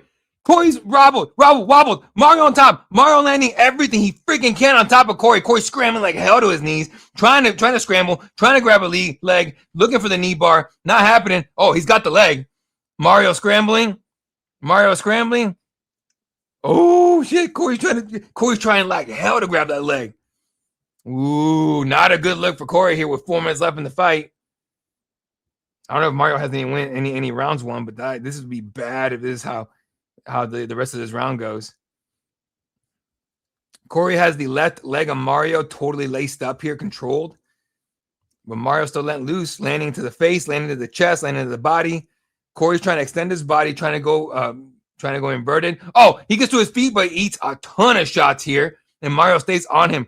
Cory with the body lock here, underhook on the left side, as does Mario. Mario lands a knee to the body. Cory gets him to the fence, pushes him on there. You can see Dylan rushing the back, shooting video. Mario lets him go. Cory spins the elbow, misses everything. Mario back in on a double leg, lifts him, takes him right down to the ground, baby. Mario Bautista trying to make a stamp and a statement on this round to try and win this thing.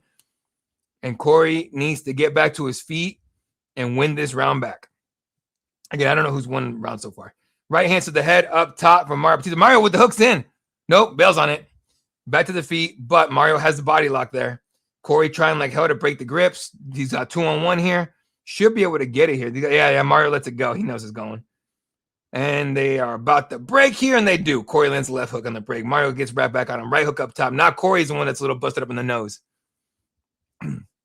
What a fight, man. This is a great fight. Cory following him around, landing right hands up top. Ooh, nice little fire out for Mario. Cory's slowing down a little bit. Inside leg kick for Mario.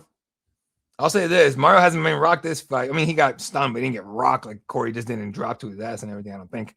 Mario shoots in, gets him on the back take, drops Cory to a knee, to 2 knees, hands and knees, back to his feet.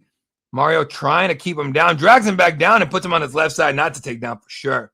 Right in front of Chito Vera and David Avila, I think, on the Spanish broadcast. Little back elbow there for Cory. Back to his feet. Sandhagen stays, Mario stays on him, drives him right back down. Again, this time he grabs the left arm, puts it behind Cory's back to pin him down. It's not going to submit him, but it's going to keep him from getting back to his feet too quickly.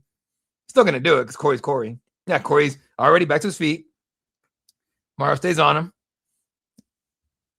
Cory just rolls out of it, but Mario just lets him go, rides it, and stays on the back. Cory is in trouble with 1:30 left. We may need a finish for Cory Sandhagen here. Mario on the back, body lock behind him there. Cory trying to break the grips. Mario should let this go here in a minute. He does let it go. Drops down for a double leg. Connects his hands behind the leg. Lifts. And almost gets him down. Can't do it. Takes the back instead. Doesn't get hooks in. Lands a couple right hands up top. Cory back to his feet. Mario drags him to smashes Cory's head on the fence. Well, on the padding, luckily for him, I guess. All right, Mario looking for a little hook here on the neck. Cory's going to try and use that to control him. Can't do it. Eats an elbow to the side of the head instead. Oh, damn. And now Cory's the one shooting for a double. Hands are not connected whatsoever. He should try to survive this one. 50 seconds left in the round. Not looking good for Cory at all. Cory, double leg. Hands connected. Lifts. 40 seconds. If you're going to get it, you better finish this thing. Bro, we're in the third round right now. He's got 35 seconds to finish this by TKO or KO, my guy. So hopefully you didn't bet that because it ain't going to happen right now. In the next 30 seconds, Mario lands something devastating. Mario back to the feet. Cory has Mario on the fence, underhook on the left side, controlling the left hand of Mario Bautista with one of them. Mario landing annoying little left hands. Now they got his left hand loose. He bails on it, goes 2-on-1 in the arm, and we're back to striking with 15 seconds left in the fight. Here we go.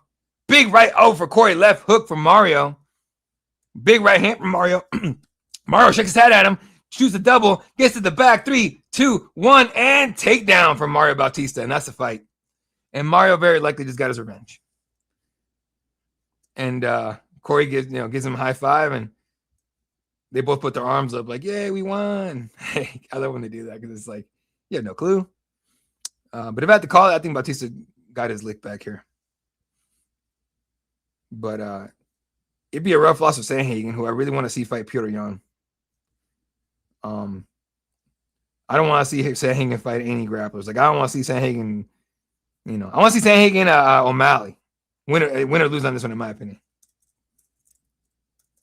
Which is not going to happen right now because Mr. O'Malley is waiting for a title shot. Unless something happens and they told him, hey, you got to win one more. So we'll see. We haven't got many decisions tonight. That's pretty freaking good for a card. I'm telling you, I really do believe tonight's gonna end up being better card overall than the White House card. It might not get as many views because the White House card was a gimmick, but either way. Well, it didn't happen, man. Hopefully you didn't bet it. Hopefully you didn't bet it because it did not happen for you. All right. Oof, what a wild night. It's been a lot of fun so far. I'm not gonna lie to you guys. Drake announced he's bet $1 million. No, he hasn't. Shut the fuck up. Drake's so full of shit. All right, folks, gonna mute myself here for a minute and get you scores and all that. Be right back.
$29.28 all across the board. I am not. Sorry, dude. Can't do it. Get on Paramount Plus or find a friendly way to watch it. There's ways to do it.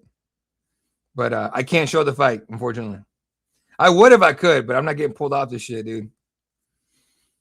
But Mario Bautista decision victory, 29-28 across the board, and he called for a title shot. I mean, that's pretty impressive. I want to say that's as impressive as we needed him to be to jump the line, but he's definitely in it.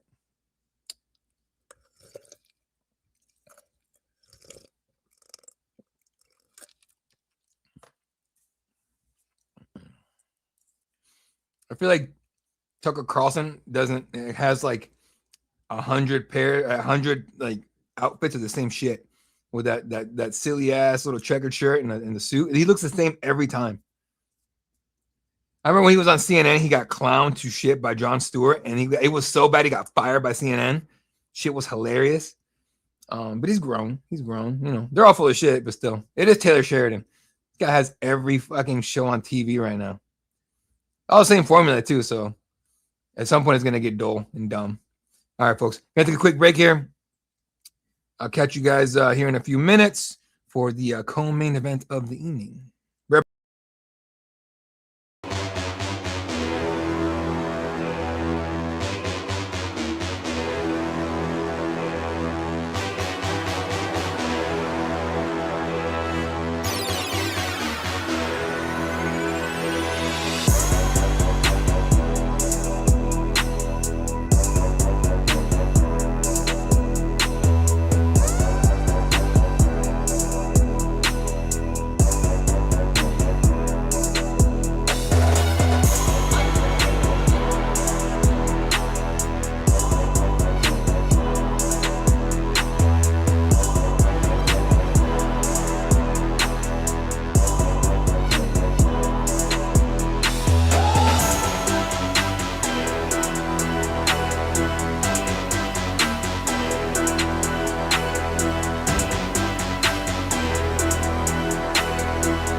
right, ladies and gentlemen. Oh shit, my bad. I didn't put this on here. All right.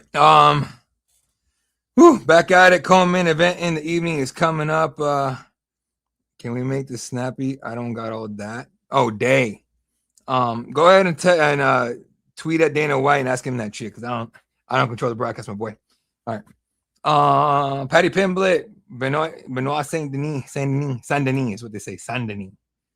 Up next in the co-main event of the evening, ladies and gentlemen. I'm going to put them up here. All right, let's go over what they've done recently, because these guys have been. Paddy hasn't been that busy. Paddy coming off the. Who did he lose to? Let's go look at Paddy Pimblett first. Paddy Pimblett, 23-4, the 31-year-old out of Liverpool, England, training over at Next Gen Liverpool. Coming off the loss of Justin Gaethje in January. That was the it was fight of the night and all that, and hell of a fight. To be honest with you, it was good. It was a good one, good fun one to watch. For the interim lightweight championship that Justin Gaethje ended up taking to the White House, and then he, beat the dog shit out of Ilia Topuria, which I was surprised about, frankly. But either way,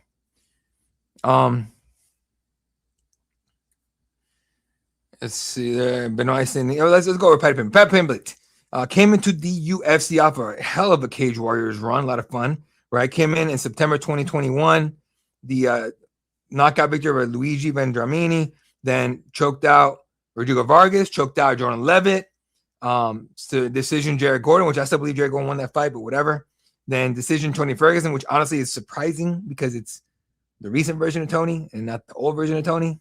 Then choked out King Green, TKO Michael Chandler. So we're talking just in his UFC run. 1, 2, 3, 4, 5, 6, 7 straight victories. Then loses to Justin Gaethje. And he said to me today that he got more respect for losing than he did for his 7-fight win streak in the UFC. He can't make that up. It is what it is. All right. It is kind of wild. We haven't gotten any more. So right now, what I do is I help. I kind of hold things down here from the because we have Gabriel Gonzalez there on location, getting post fight stuff and everything like that. And so usually we get to see all the post fight guys go right to our YouTube. I don't know what's going on. Maybe they have a nice little lull. You never know. Medicals, all kinds of other stuff. Sometimes the guys don't want to talk. It all kind of depends. But we'll see how it goes here. Let's go ahead and send that out. I'm still kind of hyping the John Garza performance. Like he lost, but it was a hell of a way to lose, frankly. Oh, Paddy the Baddy. All right, give me a second. I gotta mute myself. I want to hear the Paddy the Baddy walk out because it's fun.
Dude, Paddy, Paddy enjoys the hell out of his life. That dude he's like partying on the way to the actual octagon. It's kind of wild, man.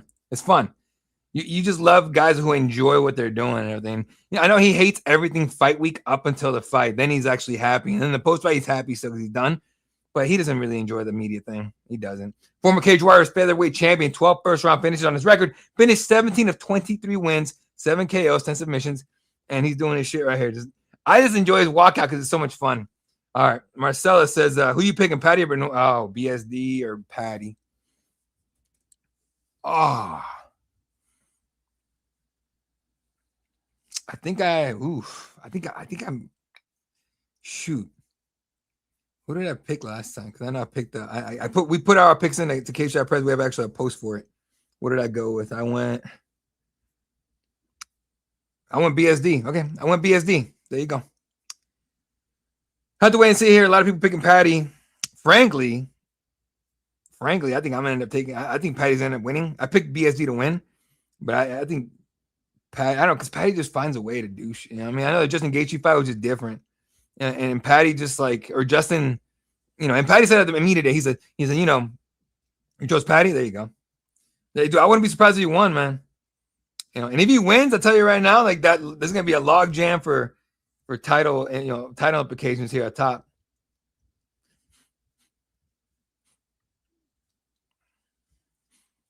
The Scousers, they definitely travel for this one. It's funny, like all these people that travel in, they're all doing this bullshit.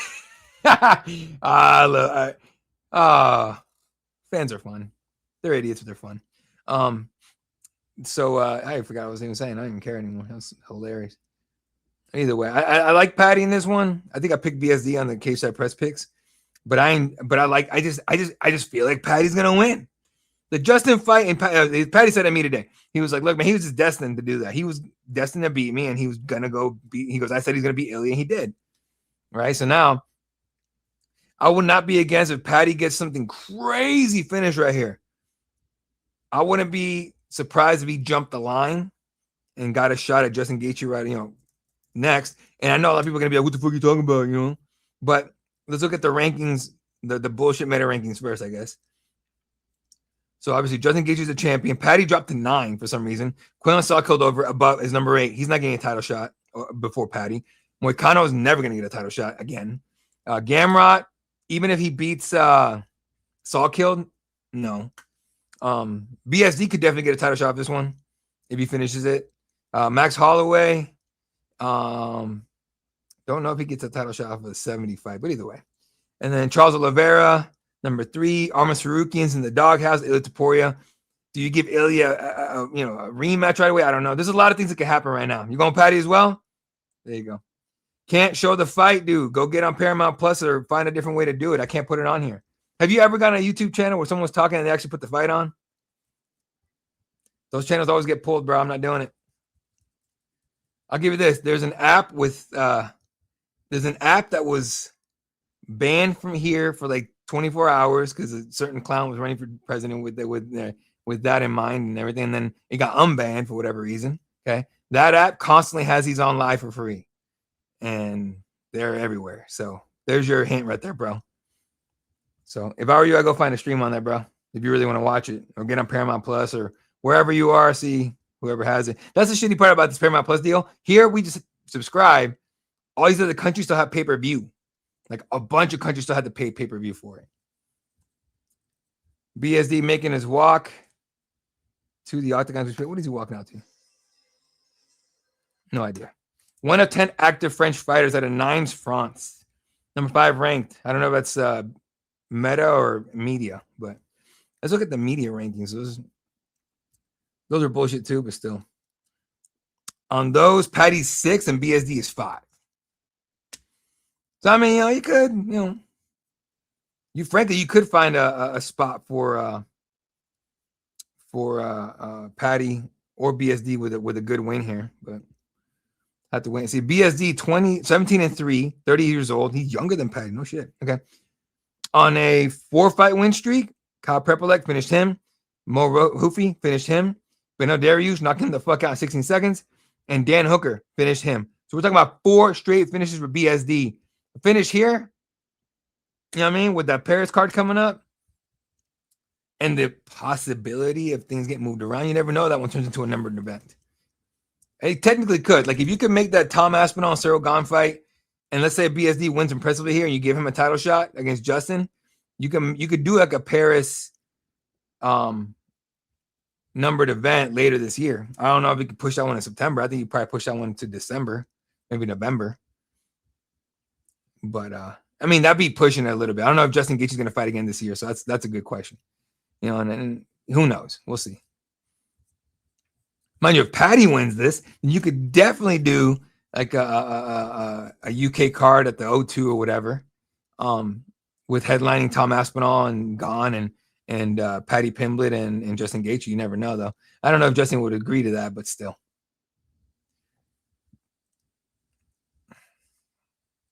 A lot of interesting scenarios you could actually work in here.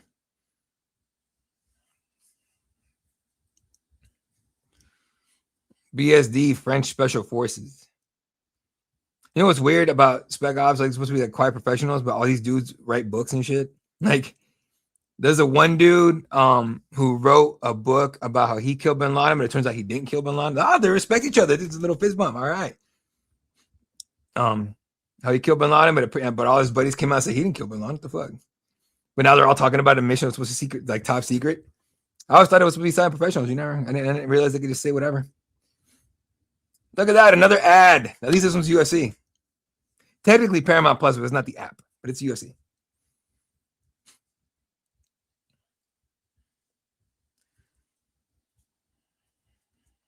Man, I haven't been to a UFC event as a fan since forever ago.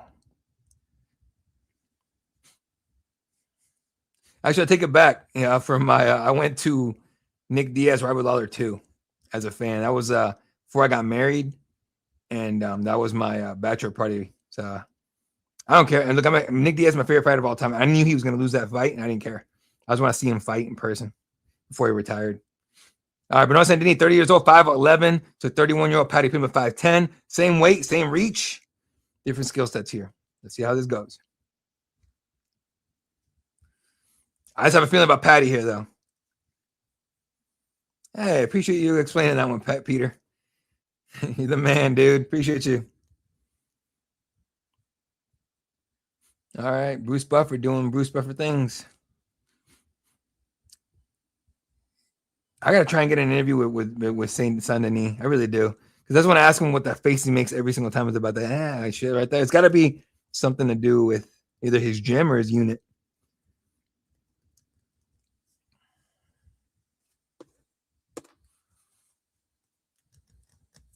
Come on, Bruce Buffer with his nightwear. Here we go. Paddy Pimblett with the braids. 6th ranked, 23-4, 5'10", 156 pounds, out of Liverpool, England. Plus 110, underdog. First time as a UFC dog. It is the first time. You know what's funny? He doesn't give a shit about how England won today. He does not care. He's like, whatever, I don't give a fuck. It turns out someone told me that Scousers don't really care about football that way. Meanwhile, England won today. Flopping left and right, but they won. Here's what it is. You know what's funny? The Norwegians don't flop as much. Like, especially that big ass dude, Holland or whatever his name is. That guy's so much fun. All right, Benoit Saint-Denis, number 5 ranked, 17-3, 1 no contest. Oh, these are the meta rank. No, the media rankings. They're using the media rankings instead of the meta rankings. All that stuff you was talking, Dana, and you're using the media rankings. My guy. Anyway, 17-3, 1 no contest, 5'11", 156 out of Paris, France. Paris, France. Minus 130 favorite. The God of War. Go. The next fight's going to be nuts. By the way, I'm going to mute myself for both walkouts for Max and Conor. Apologies already. Just letting you know.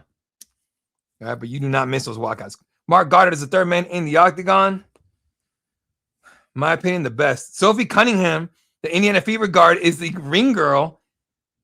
How can you not love Sophie Cunningham? She used to be here for the Phoenix Mercury with the Phoenix Mercury. She's a ton of fun, but she's tough as shit. It's about to start right now, bro. It's starting here literally right now. Here we go, round 1. High five, and we're off. BSD with the pressure on Paddy. Paddy working the side kick to the oblique lead leg. BSD is like, fuck it. I'm coming in with hooks up or strikes up top. Going for the head kick. Shoots the takedown. BSD does. Paddy Pimblett has a headlock here. Looking for the guillotine. Trying to go Darce. Can't get it. Keeps the headlock though. Now he's trying to cinch up an anaconda choke. BSD trying to address the grips here. Paddy Pimblett trying to keep his legs away from BSD so he can't use his strength to go double leg here.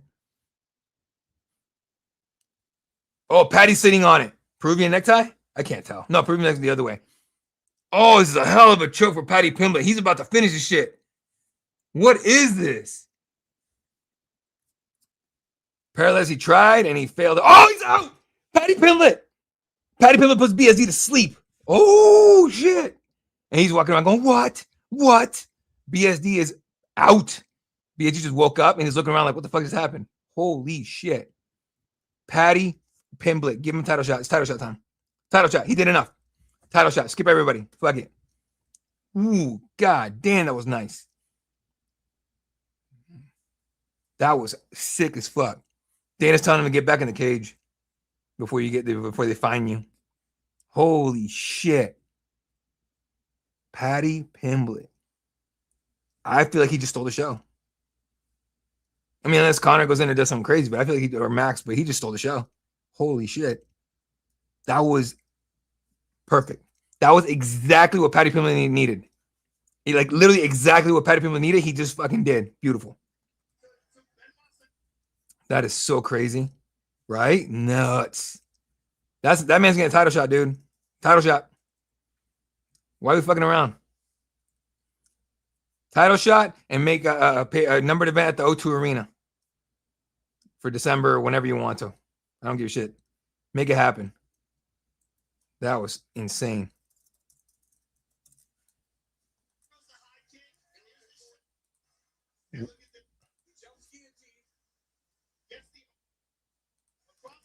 Hang on, folks.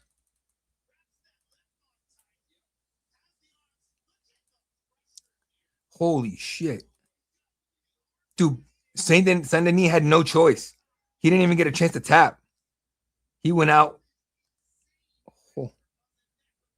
Dude, Saint-Denis' neck is going to hurt for weeks. There's no way.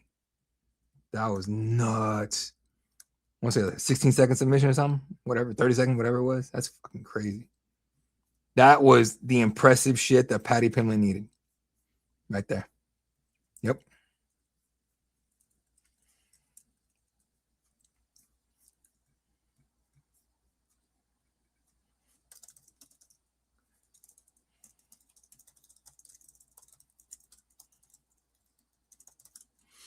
All right, folks. I will meet myself here in a moment so I can get official decision or times and all that and quotes and all that. But yeah, actually, I'm gonna do it right now. Be right back, folks.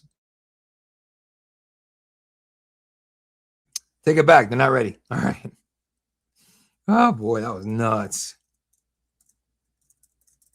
First round submission victory.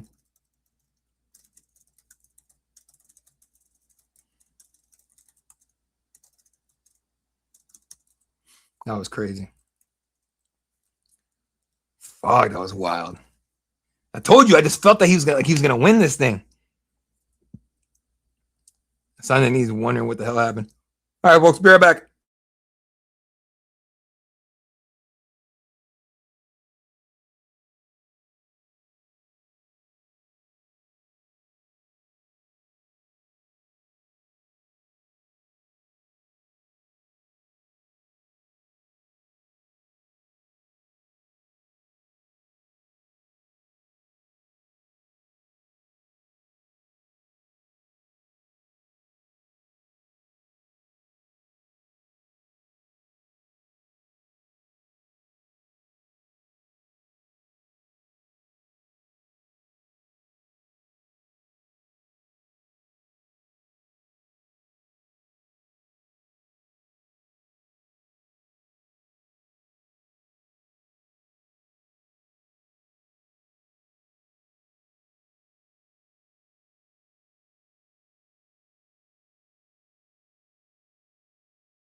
How could you not love Paddy Pimblett? And yeah, that was fucking nuts. He just went off. Right, I'm not even gonna tell you guys what he said.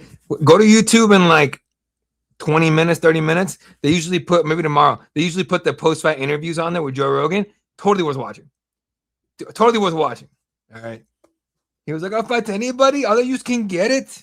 I wish I could do this, the accent. I fucking can't still. Damn. I mean, damn. You know what I mean? Woo. All right, ladies and gentlemen. One final fight left tonight. The reason we all even watching this shit tonight. McGregor. The return of McGregor, Max Holloway, doing that. Drew Brees is there. All right. Super Bowl champion, MVP. Diego Lopez in that crowd. Everyone's there. That was so wild.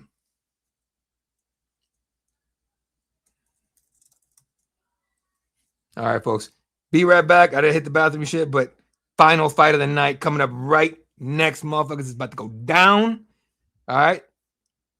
The Mac is back. The best is blessed. Who gonna take it? We'll find out here in just about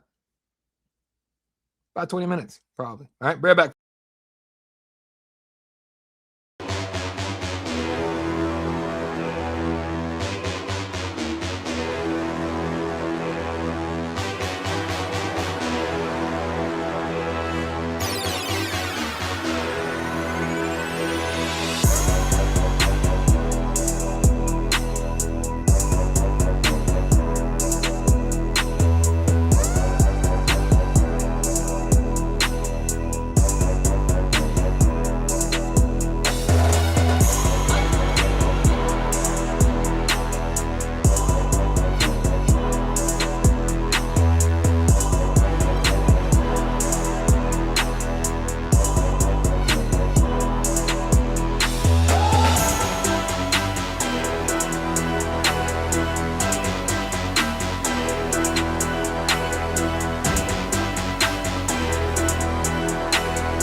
All right. Apologies, folks. I had to go grab something real quick. But either way, I am gonna mute myself there.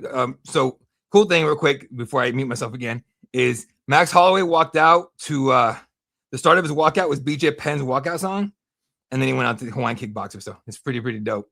Gonna go ahead and mute myself here in a moment as soon as I start with the Conor one, but I'm hyped for this one. Let's go.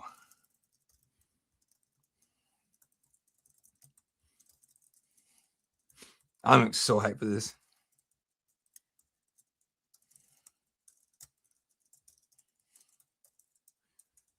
Let's see. Ooh, it's gonna be wild.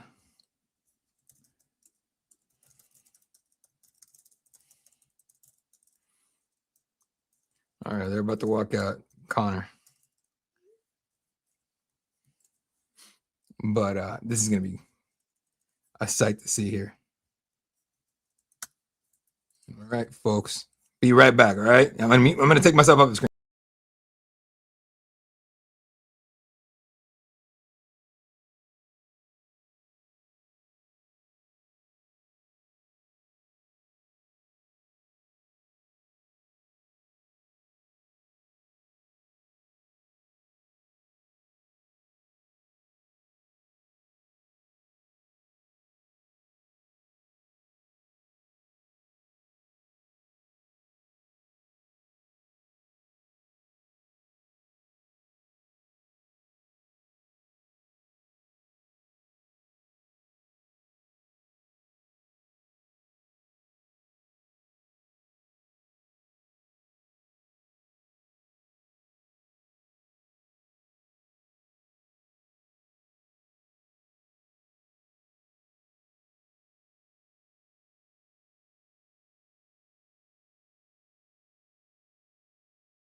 All right, ladies and gentlemen.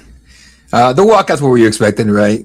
Max Holloway walking out. The start of his walkout was BJ Penn's walkout music. You guys don't know, Google it or YouTube it. And then he walked out to, Hawaiian kickboxer, of course. Conor McGregor, Foggy Dew with BIGs. So it's he's basically bringing out back all old school. Has the mohawk haircut and has the the rosary around his neck because we're So there you go. All right. He has like 8 people in his corner. What the fuck? Here we go. Oh, and they're getting checked in here. They're telling him, like, you got to take that off, bro. You can't walk in there like that.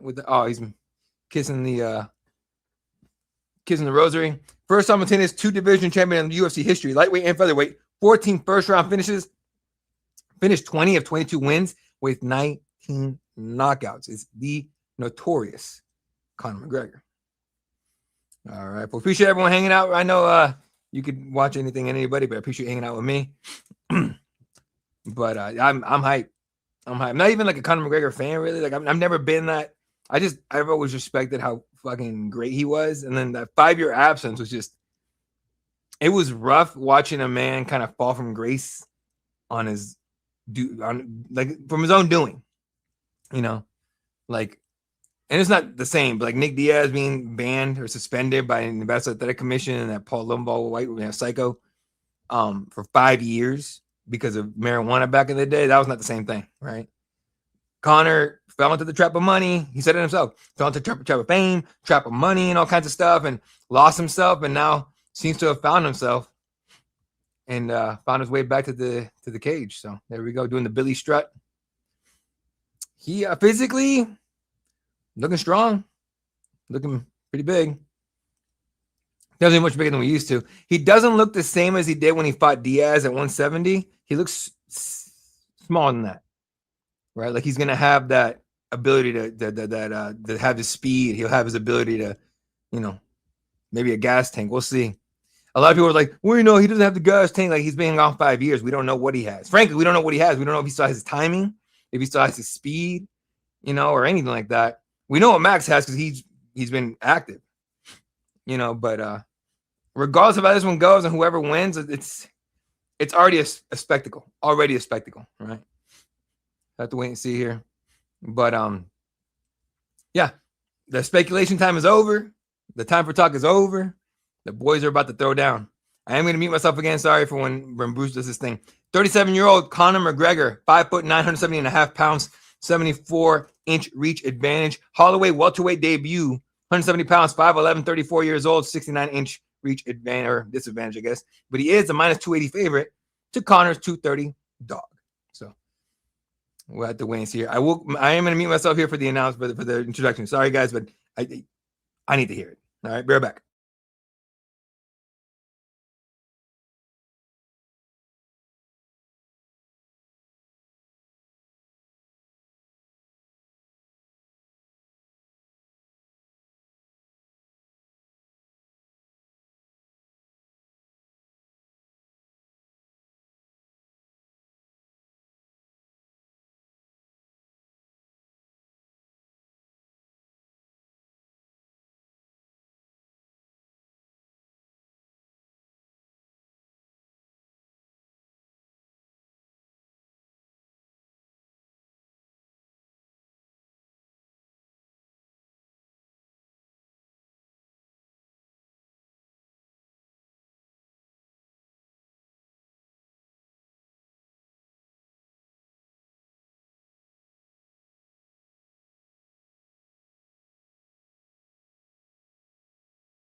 All right, the announcements are wild, but not as wild as they usually were with Conor back in the day. But they little fist bump. We're gonna get it going. After all the animosity during fight week, it's on. Here we go. Round one, boys and girls. Conor McGregor, Max Holloway, and you're right. They both can't. I mean, they can have a great fight, but we'll see what happens. In I don't know if he gets destroyed, but we'll know pretty quick what if Conor has. He still has his speed and quickness and everything. Yet. 5 years away is a long time, but everybody's watching this one. Here we go. Round one. Right to the middle. Conor McGregor comes flying, looking for a head kick, slips and eats it for a second, and comes back up. Looking for another head kick, slips on his ass. Max Holloway's on top. Landing shots is Max Holloway, but Conor's okay here. Conor trying to get back to his feet, eats a couple right hands, nothing too crazy. Conor looking for up kicks here, no dice. Max Holloway lands a right hand in close. Left hand doesn't land for Max. Up kicks coming up for Conor. Gets back to his feet. Here we go. McGregor looking for the left hand, doesn't land it, eats a leg kick real quick. McGregor left hand. Oh, he slipped and fell again? What the hell's going on? McGregor fell on his back, eats a right hand. Is the left ankle jacked? What is going on with Conor McGregor? Eats a couple right hands. Max is yelling at the ref like this fucking dude. Conor looking for up kicks, trying to get his legs into play, looking for more up kicks here. Max is gonna just make him stand up. What is up with that left ankle of Conor's? Max is talking to him. Oh, that right ankle. Oh, that's it? That's it? That's the fight? Max Holloway, that nothing happened. What the?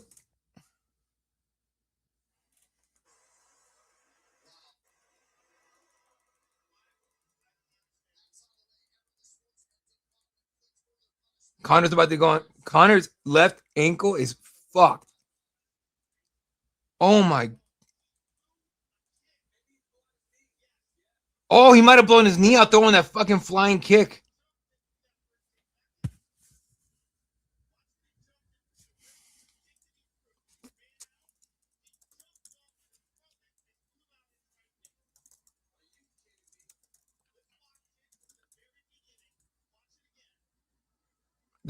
What the fuck just, he blew, his knee's fucked. His right knee is done. He's taking his gloves off? No, he's not. No. So the fight started. Conor comes out, steps the left foot up, goes flying, throws the kick, misses, and he blew the knee out on his right knee out, planting it, flying for that knee. No wonder he fell down twice, and he knew it too. Oh, dude. That's a nightmare right there for both Conor and the UFC. Holy shit. Wow.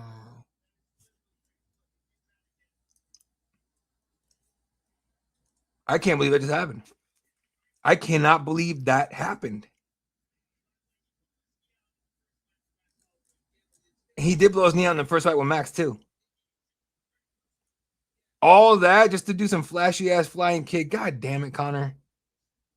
You didn't have to do all that shit, bro. Fuck.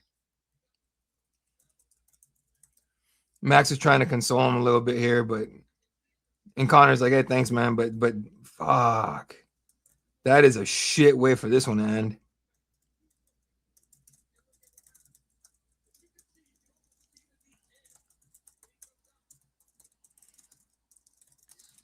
I don't even know what to say about that one.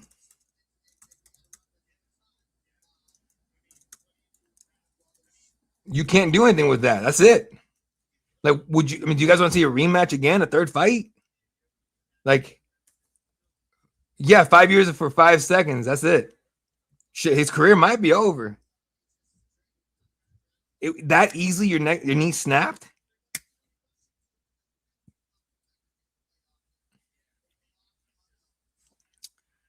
Dana's gone. Dana's not even at his seat anymore. He went over to see Puka Nakua, give him a hug. That one actor dude, I don't know his name. He plays bad guys usually. He played a bad guy in Yellowstone. Fuck you, Mario Lopez. Eat shit. No one gives a fuck about you, bro. Wow. I can't believe it just happened.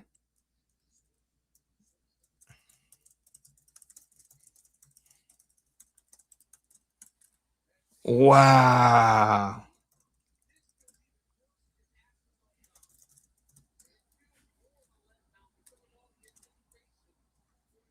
That's incredible.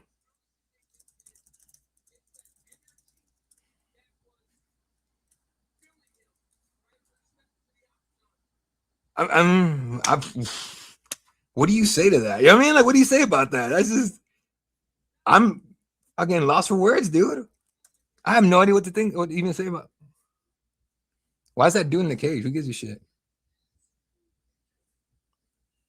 That's wow.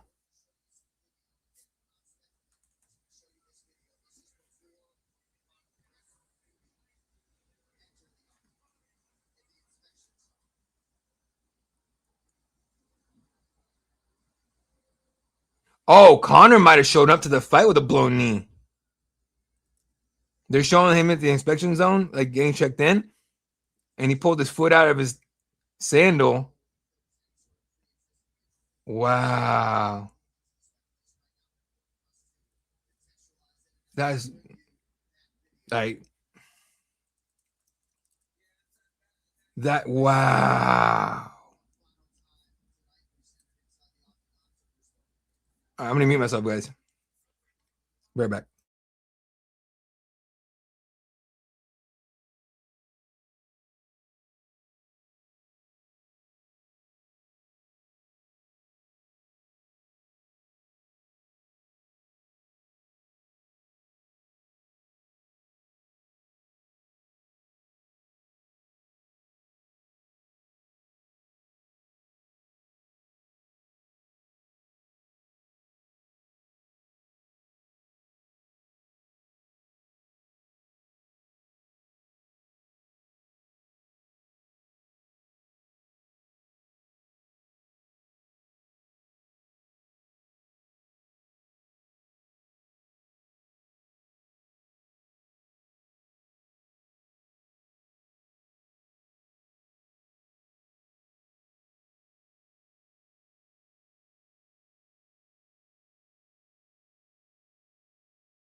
Max Holloway goes, well, it sucks that happened that way, but at least they go back to the crap tables now. Looks at his wife, and his wife gives him a look like, fuck out of here. Well, you ain't doing that shit. He started laughing.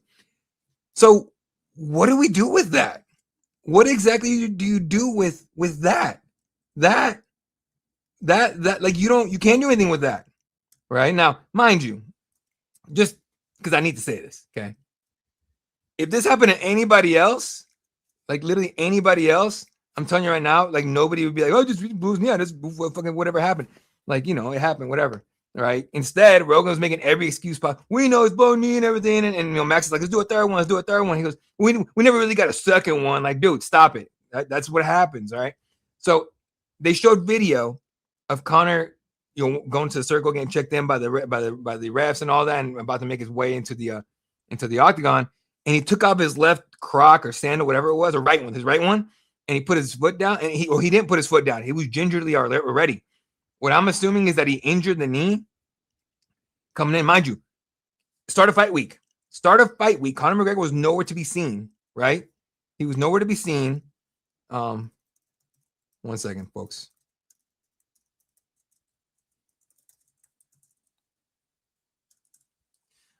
He was nowhere to be seen, right? And everyone was making speculations. Is he going to show up? Is he injured? Is this and the other? Turns out, maybe he was thinking about it. Maybe he was like, maybe I should bail on this. Maybe I shouldn't, whatever. But something's going on here with Max. Hang on. I don't know what the hell's going on with Max. Max is going over to see somebody. Hang on a second, folks. Hold on. They all look a little excited, a little something or other. Hold on. Max is walking up on stage, He's pointing at somebody. Is Justin Gaethje in the crowd? I think he's pointing at Justin Gaethje. Oh no, he's not pointing at Justin Gaethje. Sophie Cunningham wants a picture. Okay. Sophie Cunningham wants a picture with Max and his family. So that was stupid. I thought they were talking like he was like serious, like what? Yeah. Anyway, all right. So it looked like Conor might have come in injured already, that's on him, right? You show up, right? There's no excuses here made. And I would assume Conor would say that as much, but he comes out, throws a wild ass wheel kick, plants on his right leg, and that gives out. And that's why he ate it. He ate it twice. And then at the third one, like Max knew it already. Max was like, he's fucked up. He's not okay. Right. And the ref would have to wave it off. That was, fuck. I don't even know if that thing was trending to be probably the best card of the year so far. And then that happens.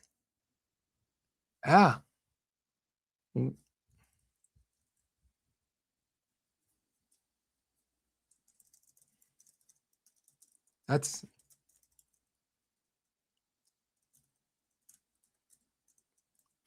5 years and 5 seconds paralyzed, just like you said. That's fucking amazing. All right, well, let's look at the entire card real quick, and then we'll call it a night for you folks, because that is a shitty way to end your Saturday night, guys. Our first fight of the night, submission victory for Alexander Costa. Then Ryan Gondra with a nasty TKO victory over Zachary Reese, followed by Farid Basharat, almost getting stunned by a new guy, but takes a unanimous decision victory. I don't agree with 30-27s, by the way. That's bullshit. I should have been 29-28 all across.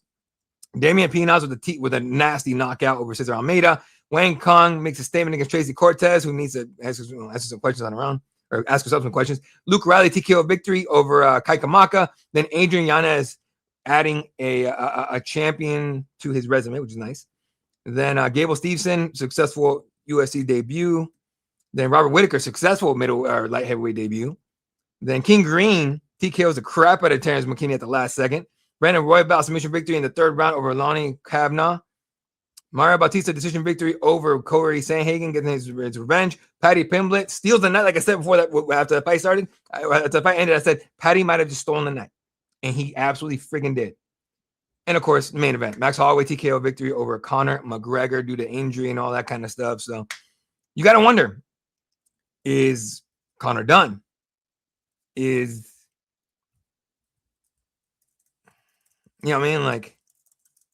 is Conor done? Do you try to come back? I mean, he blew his knee out in the first fight with Max, first of all. But you're 37, the leg break, now constant blown knees, all kinds of shit going down. Where do you go from here if you're Conor McGregor? I mean,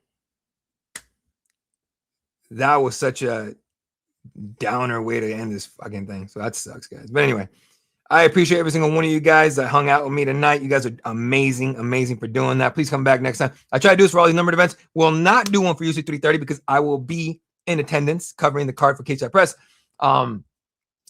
Oklahoma City next weekend. We got somebody there, hopefully. And then we have PFL coverage coming up.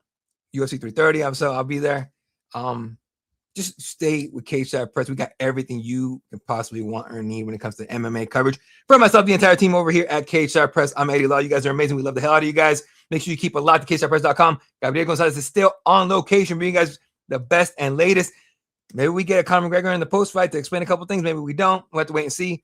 More than likely, he has to go right to the hospital to get that figured out and looked at and all that. But really shitty way to end the night. But either way, folks, appreciate you guys choosing us to hang out with. Catch you guys in the next one. Good night. Enjoy the rest of your weekend. Cageside Press, baby.